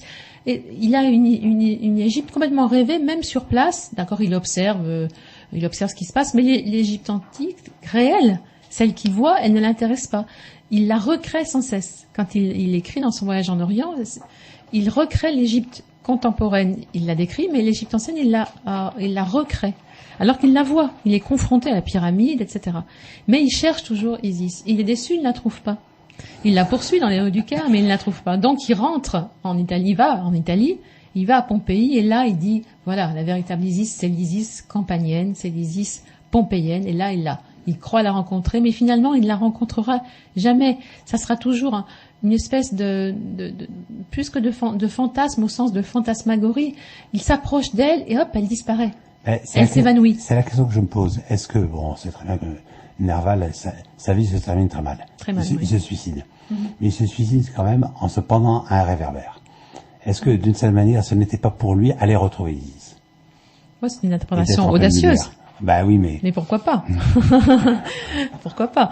Audacieuse, mais intéressante. Oui, il se pend à un réverbère plutôt qu'à une poutre dans sa soupente. Hein. Ça fait un peu image de la bohème, mais... C'est dans la nuit, mais la nuit illuminée, presque. Illuminée. Et on voit bien dans ce magnifique poème que tout le monde connaît, « Je suis le veuf, l'inconsolé ». Je suis le ténébreux, le veuf, l'inconsolé, le prince d'Aquitaine à la tour abolie, etc. Voilà. Et ma seule étoile est morte et mon lutte constellé porte le soleil noir de la mélancolie. Voilà, dans le texte. Ma seule étoile est morte. Et Isis c'est la Stella Maris. Hein. Isis, c'est l'étoile. Et quand il rentre de ses périples où il n'a pas trouvé cette Isis, son Isis est quelque part sa seule étoile. Qui est ma seule étoile est morte et mon lutte constellée. Ah oui. Et si je me rappelle bien, constellée, ça veut dire plein d'étoiles. Plein d'étoiles. Alors, il a perdu l'étoile, mais en même temps, il la cherche en tant que poète, il est habité par elle. Par la muse, mais son idéal féminin, je pense qu'il ne le trouvera jamais. Voilà pourquoi ça se terminera très mal. Effectivement, apparemment jamais trouvé. Jamais. Oui, mais c'est là où je me demande, est-ce que finalement, les Français, dans cette espèce de réflexe ultra-rationaliste, et je dis rien contre la raison, vous le savez bien, mais dans cet réflexe où il n'y a que la raison, de cette manière, est-ce que précisément ce ne sont pas ceux qui ont le moins compris la figure d'Isis? Les Français?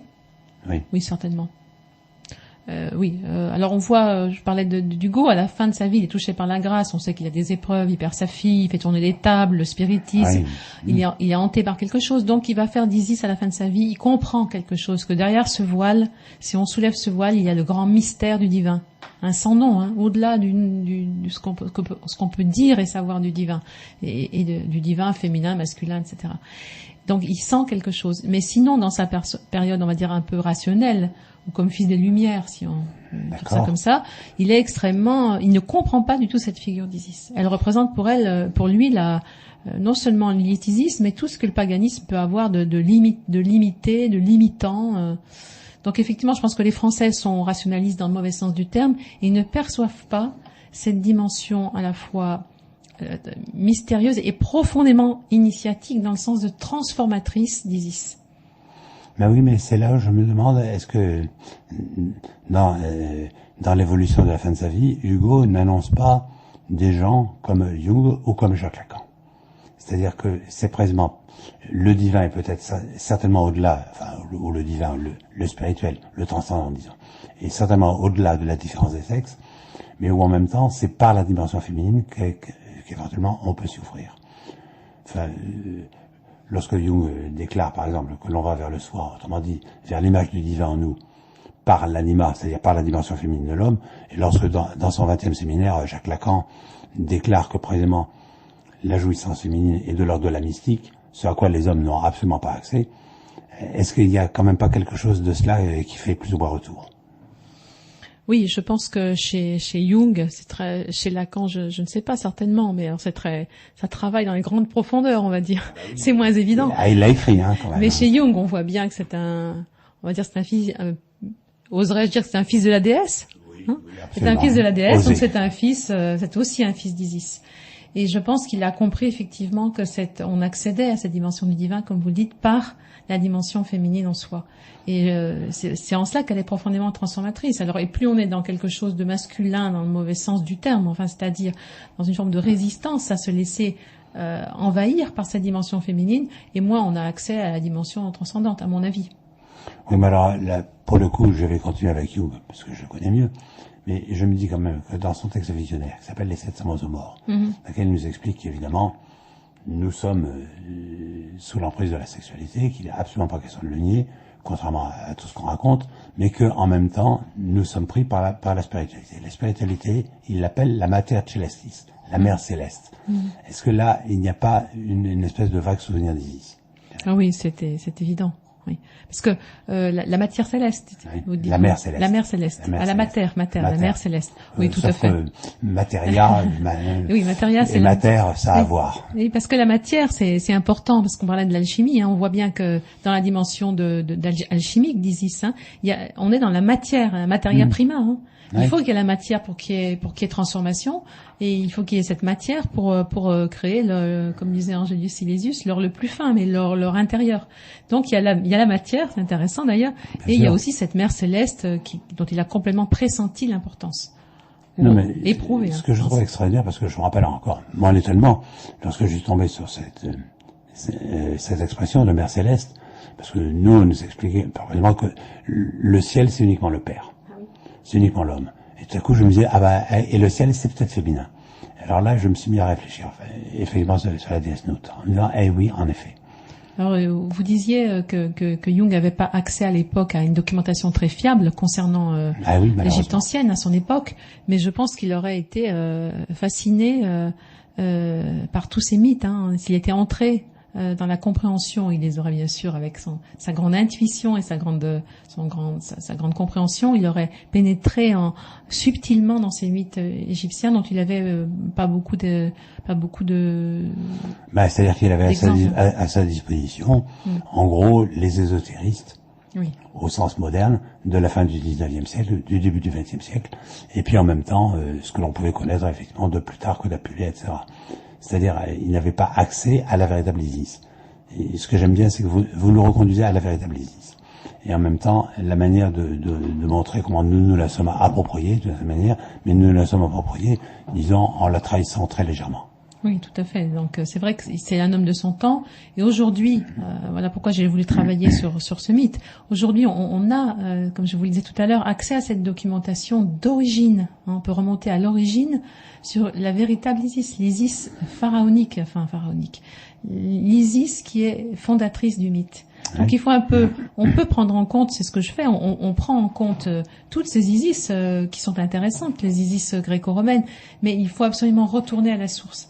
Cette source qui est vivifiante, qui est la source de vie, celle d'Isis.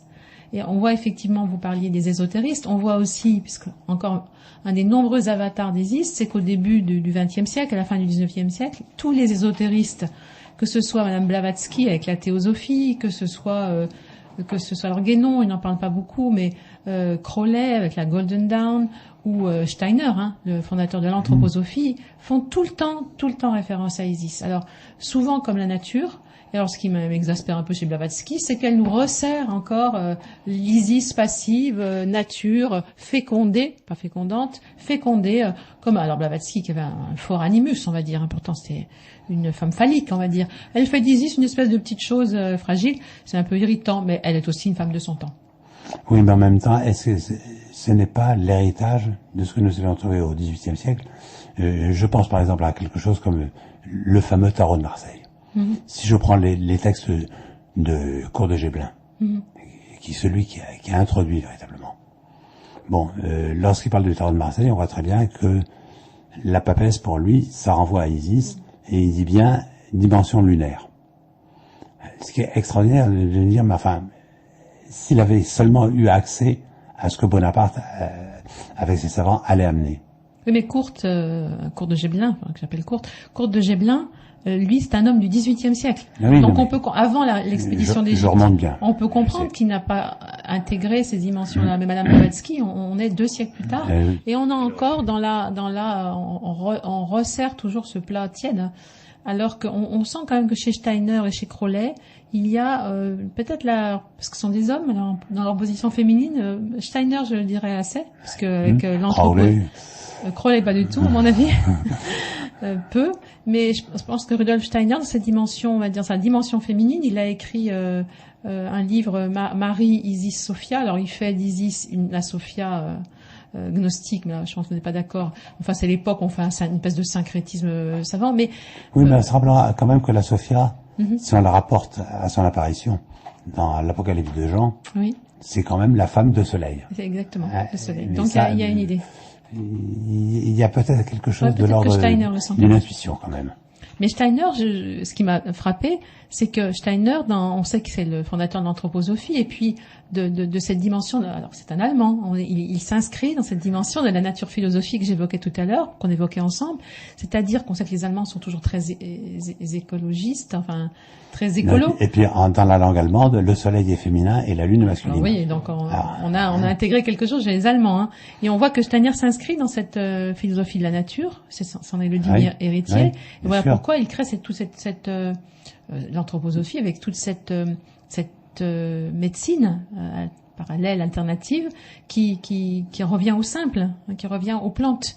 Et je pense qu'il a senti cette dimension de soin, parce que cette dimension de ce qu'on appelle le care aujourd'hui, le prendre soin d'eux, ça nous parle encore aujourd'hui, c'est de prendre soin d'eux.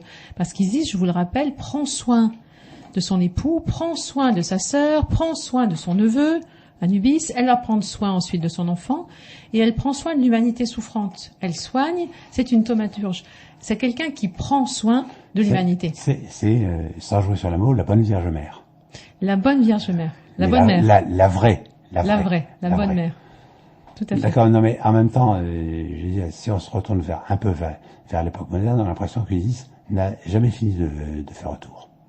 Alors, je vous parlais du 19e siècle, du 20e siècle. On voit alors des avatars tout à fait dans une époque très sécularisée comme la nôtre. Ce que je trouve qui se prétend sécularisé. Qui se prétend, en tout cas, on voit des choses tout à fait drôles. Alors là, on va être dans quelque chose de très très drôle. On voit des avatars contemporains d'Isis. On trouve des salons de massage Isis, des maternités qui s'appellent Isis, des logiciels de calcul, toutes sortes d'Isis. Vous savez, je vais vous confier quelque chose. Mes 2 enfants sont nés à la Villa Isis. À la Villa Isis. Voilà. Que demande le peuple? Exactement. D'être bercé dans les bras d'Isis. En même temps, j'étais tellement content en me disant, ils ont un bel avenir devant eux. Absolument. J'étais sous la déesse Isis. Et donc, on voit par exemple un album de rap avec une rappeuse qui s'appelle Isis. Et elle appelle son album Rebel Soul, ça veut dire l'âme rebelle, et on sait qu'Isis était dite une déesse rebelle. Si elle n'était pas rebelle, elle ne se serait pas opposée à ce désordre, cet ordre que Seth voulait imposer. Donc cette rappeuse américaine, de la porte-parole de l'afrocentrisme, elle nous dit, elle sait pas ce qui est Isis, elle a une très vague idée, j'imagine, elle est née dans le Bronx ou je ne sais où. Elle intègre une dimension isiaque dans le sens où elle scande dans ce rap Rebel Soul, je suis une âme rebelle, voilà. Donc elle prend Isis comme modèle. Et ensuite, on voit aussi dans les comics américains une Mighty Isis, qui est donc une sorte de Wonder Woman, qui va, comme Wonder Woman, s'opposer aux forces du mal. Et on voit que ce que je trouve extraordinaire dans ce scénario, ce n'est pas qu'elle se soit une Wonder Woman, c'est que quand on veut la faire renoncer à ses pouvoirs, on met un bâillon sur sa bouche, c'est-à-dire qu'on sait qu'Isis avait le don de la parole et qu'elle avait le verbe divin. Oui, mais alors en même temps, il y a quelque chose sur quoi... Comment ? Musique. Bien alors, Isis Quentin, par rapport à ce que vous disiez, il y a quand même quelque chose... Isis Quentin. Isis Quentin, pardon. Non mais, je suis complètement dans Isis. Florence Quentin. Mais en même temps, c'est à Florence qu'en grande partie on a redécouvert l'Égypte. Vous l'avez dit vous-même. Très bien. Donc je pense qu'il y a peut-être quelques chemins de traverse. Mais donc, lorsque vous parliez de cette chanteuse américaine, qui était une superwoman, qui se battait contre le mal, enfin, autant que je sache, dans l'histoire d'Isis, lorsque Horus veut venger son père, il y a un moment où il va tuer Seth, et c'est à la limite Isis qui retire son bras. Oui. Comme si le mal faisait partie du monde aussi. Et donc, il faut bien l'accepter comme il est. Alors, je veux pas dire un Jungien, parce que la conjonction des opposés, mais les Égyptiens, je pense, sans faire de projection abusive, ils ne raisonnaient pas comme nous. Ils savaient que pour qu'il y ait Osiris, il fallait qu'il y ait Seth. C'est-à-dire qu'on n'opposait pas le bien et le mal, il n'y a pas une pensée manichéenne, il y a une pensée duelle. C'est-à-dire qu'on tenait ensemble l'aspect, on va dire, diurne et nocturne, et on sait bien que s'il y a création, il faut les 2 aspects. Donc jamais on a tenté de détruire Seth, définitivement. Il faut qu'il y ait Seth pour qu'il y ait Osiris et pour qu'il y ait la terre d'Égypte. Ce sont les deux aspects qu'on tient ensemble. Donc effectivement, à un moment donné, Horus, donc le jeune Horus, qu'on appelle le vengeur de son père, je vous le disais, va partir dans une lutte vraiment très violente contre son oncle qui veut prendre le trône d'Égypte. C'est toujours son but, on voit bien. Donc il va se battre, il va y avoir des épisodes sanglants, l'un va émasculer l'autre, l'autre va lui arracher les yeux, enfin c'est très violent tout ça. Et il y a une sorte de bataille finale. Ils vont se transformer en hippopotame tous les deux, et Isis, qui est une mère omniprésente, un peu une mère méditerranéenne, on va dire. Trop bonne mère, disons. Trop bonne mère, la mère méditerranéenne, voilà, toujours avec son fils, le protège, elle le surprotège, elle est encore là sur les rives, et elle jette un harpon, dans le corps d'un de ses hippopotames, et son fils dit tu m'as blessé, parce qu'elle ne sait pas qui est son fils, qui est l'oncle Seth. Finalement, elle lance à nouveau un harpon, et elle blesse Seth, qui à ce moment-là la supplie de l'épargner, en lui disant rappelle-toi que tu es ma sœur, nous avons grandi dans le même ventre. Et là, elle hésite, et elle est touchée, et elle fait revenir par sa magie le harpon sur la rive. Et là, Horus est fou de rage. Il dit j'allais prendre le dessus sur mon oncle, et tu le sauves. Et là, il y a un épisode dont on parle assez peu, parce qu'il faudrait l'expliquer. Horus tranche la tête à sa mère. Voilà. Donc, et il s'en va. Donc, on voit que, à un moment donné, sans faire de psychologie hâtive, on voit quand même qu'il se... Non, mais nous ne sommes pas très loin du thème de la déesse à la tête coupée. La fameuse Yelama en Inde, par exemple, dans laquelle on sait très bien que les adorateurs coupent la tête. D'accord. À cette déesse. Oui. Ce qui est aussi une manière quand même de prendre un petit peu sa liberté avec elle. Quand même, ne soyons pas tout le temps sous la prise de la mer. Oui, c'est ça. Mais là, on peut peut-être l'interpréter de cette manière. À un moment donné, il doit couper ce lien quand même très fusionnel avec sa mère. Et donc, sa manière de le faire, c'est de trancher la tête de cette Isis, qui va ensuite, les dieux vont s'émouvoir d'un tel spectacle, ce corps délicieux qui n'a plus de tête. Donc, on va lui mettre une tête de vache, donc dans sa dimension de Hathor, qui est représentée sous forme de vache céleste, toujours en dimension céleste. Ouais. Et donc, il va y avoir toute une série d'épisodes très intéressants du point de vue symbolique, donc qu'il faudrait effectivement développer, où on voit que le jeune Horus privé de ses yeux, puisqu'on lui a arraché les yeux, va errer dans le désert, et c'est sa mère qui va récupérer ses yeux dans une boîte qu'elle va cacher dans une vigne, etc. Et elle va lui redonner ses yeux, elle va lui redonner un autre regard. Après cette errance dans le désert, un autre regard sur le monde, j'imagine. Elle lui donne, à nouveau, comme elle l'a fait avec son époux, elle lui donne accès à une nouvelle naissance. Oui, mais justement, est-ce que, à travers ce que vous dites, là aussi par association d'idées, je me dis, est-ce que quand même, ce à quoi vous faites allusion, ce n'est pas la manière dont les Égyptiens, je dirais, avaient l'intuition de ce qu'on pourrait appeler une dualitude. Et que la dualitude, ce n'est pas le dualisme. Ce n'est pas et. Mm-hmm. Et je me rappelle un texte de Lévi-Strauss qui s'inspire de cet immense anthropologue australien qui était Radcliffe Brown, dans laquelle il reprend probablement cet argument en disant mais comment peut-on définir le haut s'il n'y a pas du bas? Comment peut-on définir la lumière s'il n'y a pas de nuit? Comment est-ce qu'on peut définir le bien s'il n'y a pas de mal? Et est-ce que finalement, je ne dis pas que c'est le meilleur des états, mais est-ce que nous ne sommes pas dans un monde dans lequel précisément il doit y avoir du bien et du mal? Et c'est à nous à choisir notre camp, de cette manière. Parce que ce n'est pas ça, plus ou moins, que nous dit Isis. Bon, je ne m'attends pas qu'elle le dise ouvertement, mais est-ce que nous ne devons pas entendre quand même ce genre de choses? Alors quand vous parlez comme ça, vous prenez position. D'une certaine manière, vous dites qu'il y a le bien et le mal. Pour un Égyptien, je ne suis pas sûr que ça existait dans ces termes-là. Non, mais ce qui introduit de l'ordre, ce qui introduit du désordre. Je préfère cette définition. Non, mais je vais plutôt le dire comme ça. Bon, d'accord. Mais là, vous êtes très judéo-chrétien, sinon. Non, je suis pas du judéo-chrétien. Je suis gnostique et manichéen. Je sais. C'est manière, en réalité. Oui, mais ce qu'on oublie toujours, c'est que précisément, et c'est ce qu'on va retrouver l'islam mystique, de cette manière, c'est que nous sommes dans le monde du mélange. Là, à nouveau, je reprends les thèmes tout à fait gnostiques, mais le monde du mélange, qui est le monde dans lequel nous sommes et que nous sommes obligés d'affronter, et où en même temps nous devons devenir des chevaliers. Nous devons devenir chevaliers, c'est-à-dire nous devons choisir le parti de la lumière. Mais nous sommes libres. C'est à nous de décider. Oui, alors dans ce sens, je vous rejoins tout à fait, parce que l'Égypte pensait en ces termes, c'est une proposition. Vous pouvez choisir le camp de Seth comme le camp d'Osiris. Mais pour autant, j'amène quand même une nuance. Il est quand même mieux de choisir le camp d'Osiris. Voilà, mais j'amène une nuance supplémentaire, parce que je voudrais pas qu'on pense qu'on proposait deux voies très très opposées. Non. Parce qu'on voit par exemple des représentations où Pharaon est couronné par Horus et par Seth. On a compris, Pharaon est couronné par Seth. Ça veut dire que on voit bien que Pharaon doit réunir en lui ces deux éléments opposés en lui-même. C'est-à-dire qu'il doit en lui-même réunir et on va dire tenir ensemble ces deux aspects. Il ne peut pas méconnaître sa part d'ombre. Hein, ça, c'est important de le dire. Et je pense qu'il faut absolument le reconnaître. Et que en même temps, lorsque le manichéisme, et au-delà du manichéisme, le manichéisme originel, nous dit nous devons devenir les chevaliers de la lumière, c'est dans un autre plan.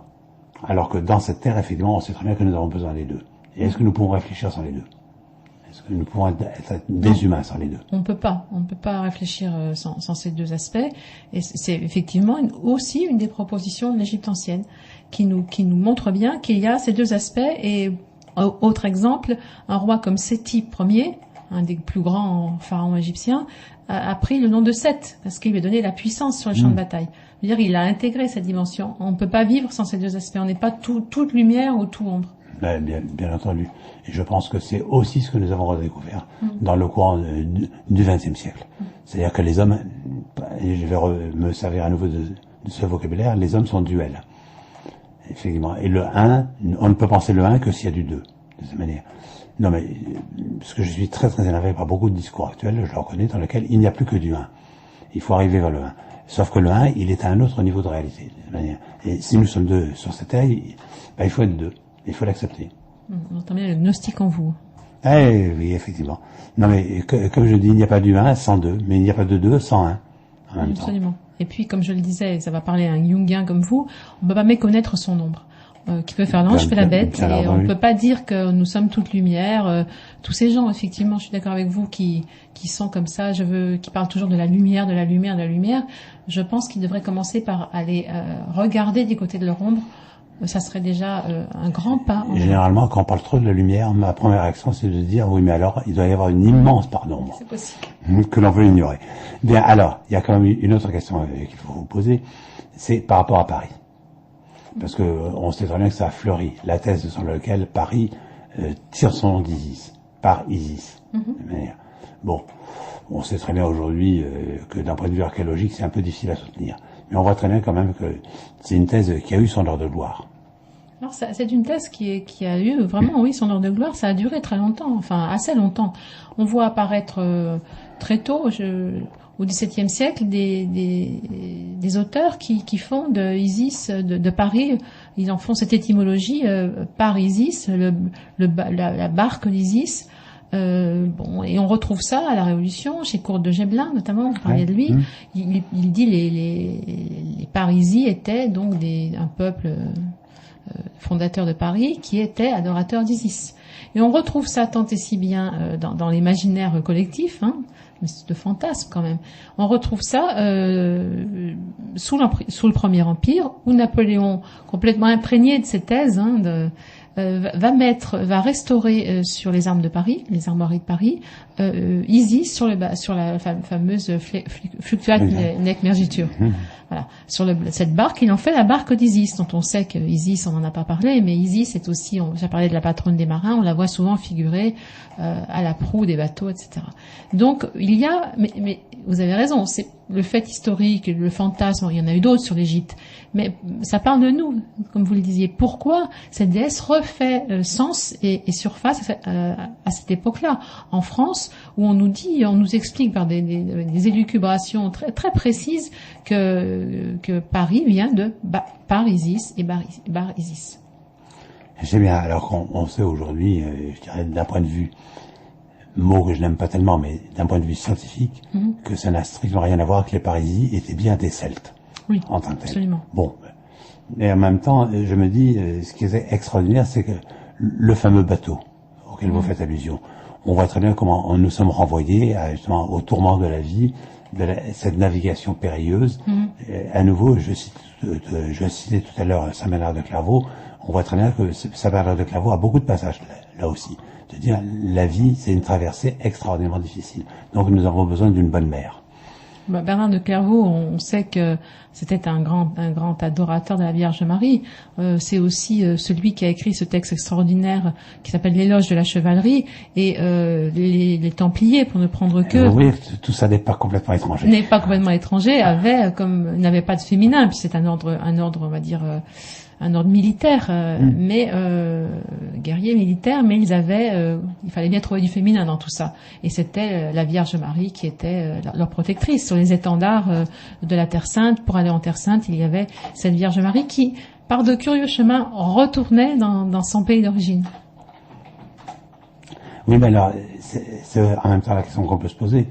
Pourquoi est-ce qu'Isis fait tout le temps retour, et pourquoi est-ce qu'on s'en débarrasse toujours? Parce qu'on s'en est toujours débarrassé, honnêtement.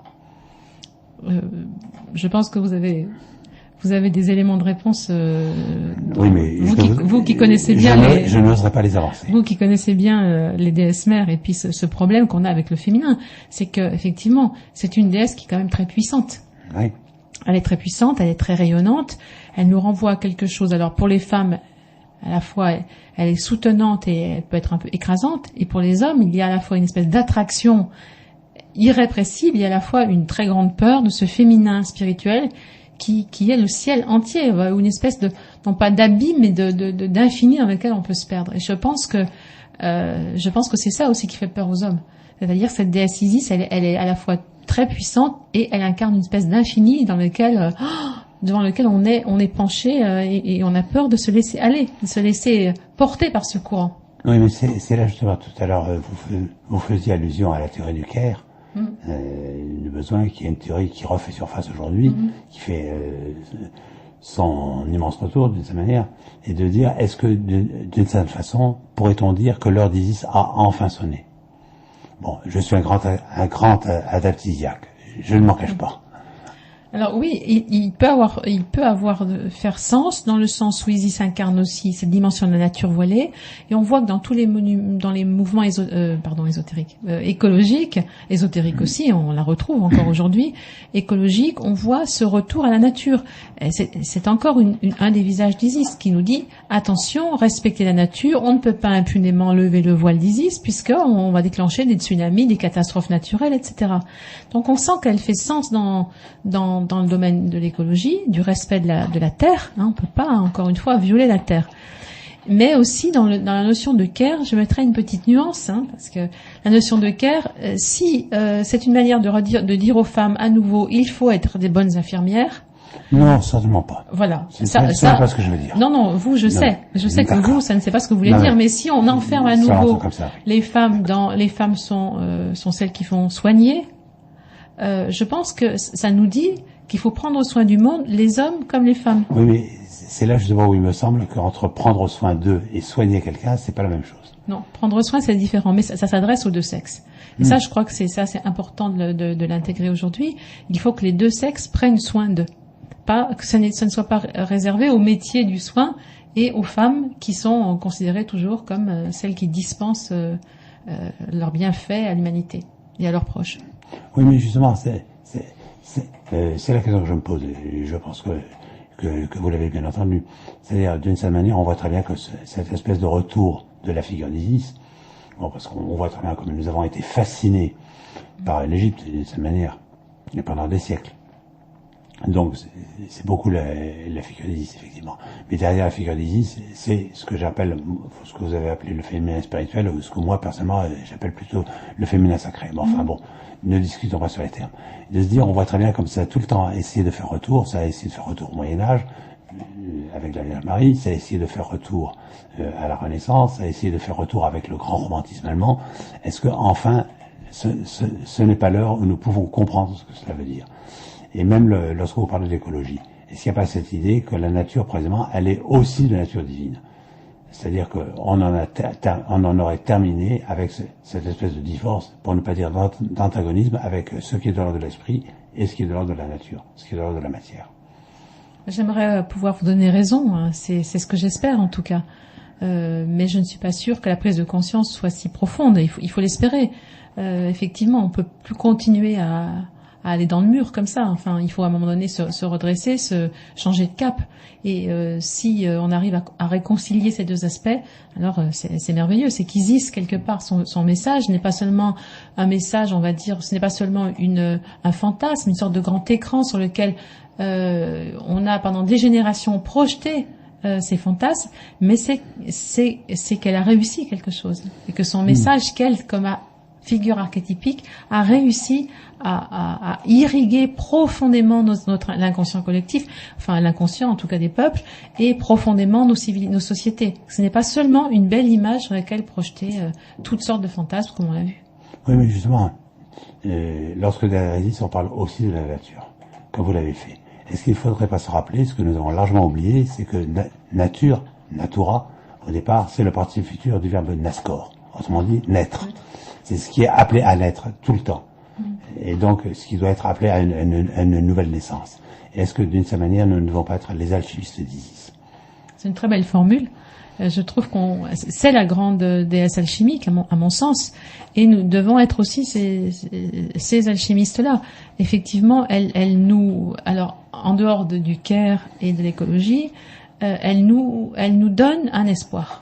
Parce que quand tout semble mort, quand tout semble fini, quand tout semble, elle va aller au-delà de ce qu'elle voit. Elle est opiniâtre. Elle seule y croit.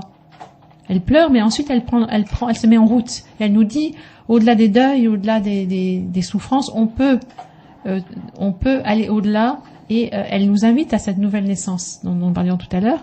Et c'est en cela que je trouve que son message aujourd'hui peut parler à nos contemporains. Il est débarrassé des dogmes religieux. C'est un langage universel. Et elle nous dit, on peut mourir et renaître. On peut croire qu'après les tempêtes de la vie, on peut arriver sur une île un peu paisible et qu'on peut avoir plusieurs morts et renaissances dans une même vie. Oui, mais c'est là justement où je me dis, bon, là, évidemment, c'est ma connaissance de la psychanalyse qui joue, mais je me dis, est-ce que ce n'est pas extrêmement proche de ce qu'écrivait quelqu'un comme Sabine Spielrein, celle qui avait été tellement aimée par Jung, de cette manière, qui si je me rappelle bien, c'est la Société de Vienne, en 1911, avait fait un exposé sur la mort la destruction comme cause de transformation, et qui disait finalement, pour connaître la résurrection, et elle osait se servir du terme résurrection, pour connaître la résurrection, il faut passer à travers la mort. Oui, je pense que là, elle avait saisi quelque chose qui est le message fondamental des Égyptiens, parce que vous parlez du livre des morts, mais on a tous ces livres, toutes ces représentations sur les tombes égyptiennes, au mur des tombes égyptiennes, qui ne nous disent que ça. Il faut mourir pour renaître à une autre vie. Alors, ça peut être mourir et il y a une vie future, mais c'est aussi, c'est une manière de nous dire aussi qu'on peut mourir et qu'on peut renaître dans une même vie. Mais qu'on ne peut pas accéder à une nouvelle vie si on n'accepte pas de mourir. Non, mais justement, est-ce que ça veut, moi, c'est comme ça que je l'entends, parce qu'après, le reste, c'est du domaine de la croyance. Donc, je ne me prononce pas dessus. Mais est-ce que ça ne veut pas dire, il faut mourir à soi-même pour se trouver réellement? Oui, je crois que c'est le message essentiel d'Osiris. Vous en parliez au début de l'émission. On voit bien que si, au départ, tout lui sourit à cet homme, et donc il n'a pas, d'accord, c'est un dieu, mais il n'a pas conscience de certaines choses. Il faut qu'il passe par cette épreuve de démembrement. Qu'est-ce que ça veut dire? On est tous démembrés à un moment donné de notre vie, pas tous, mais les épreuves nous démembrent, nous éparpillent, C'est là où je me dis que l'alchimie soit née en Égypte. Oui. Ce n'est pas pour rien. Aux alentours d'Alexandrie, c'est quand même pas pour rien, parce que autant que je me rappelle, dans l'alchimie, il y a la phase de la Nigredo, la phase au noir, si l'on peut dire, dans laquelle effectivement on est complètement morcelé, on est complètement démembré, on meurt à soi-même. Et ce n'est que comme ça qu'éventuellement on va pouvoir trouver quelque chose de l'ordre d'une lumière, éventuellement. Et c'est très intéressant ce que vous dites, parce que justement on sait que l'alchimie vient de Alchemeia en arabe, qui vient du nom égyptien de l'Égypte pharaonique qui s'appelait Kemet. Donc on voit bien qu'il y a une filiation directe. Et puis Osiris est souvent représenté comme avec le visage vert, c'est la régénération de la végétation. la nouvelle végétation, comme une nouvelle plante, mais aussi souvent il a le visage noir. On voit bien que ça nous parle de la phase de la Nigredo dont vous venez de parler, c'est-à-dire la phase où on est une phase de mélancolie, une phase de dépression, et par laquelle il faut accepter, ce sont nos enfers, il faut accepter de passer. Sans cela, on ne peut renaître dans la Tanor. À nouveau, je crois ne pas vous trahir, on ne peut découvrir la lumière que si on s'affronte à l'ombre. Si on accepte sa part d'ombre. Et puis, comme le dit Apulé, on revient à Apulé dans ces mystères. À un moment donné, on sait que certaines personnes, physiquement, n'arrivaient pas et psychiquement à traverser ces rites initiatiques des cultes à mystère antiques. Parce qu'il y avait des choses très dures physiquement et psychologiquement. Être confronté à sa propre mort, comme le dit Apulé, j'ai approché le seuil de Proserpine. Là, on est vraiment dans la phase au noir de l'alchimie. Et si on ne traverse pas cette phase au noir, on ne peut pas renaître. Voilà, écoutez, Florence, je tiens absolument à vous remercier et je ne saurais trop recommander à tout le monde de lire ce livre, Isis l'Éternel. Alors, c'est sous-titré Biographie d'un mythe féminin, c'est-à-dire que vous retracez toute l'histoire du mythe d'Isis, précisément, mais c'est toujours sous la lumière quand même de l'Isis égyptienne, en se disant quand même, revenons à la source, revenons à la vérité intrinsèque d'Isis, de cette manière. Vraiment, je vous remercie. Mais je vous remercie également.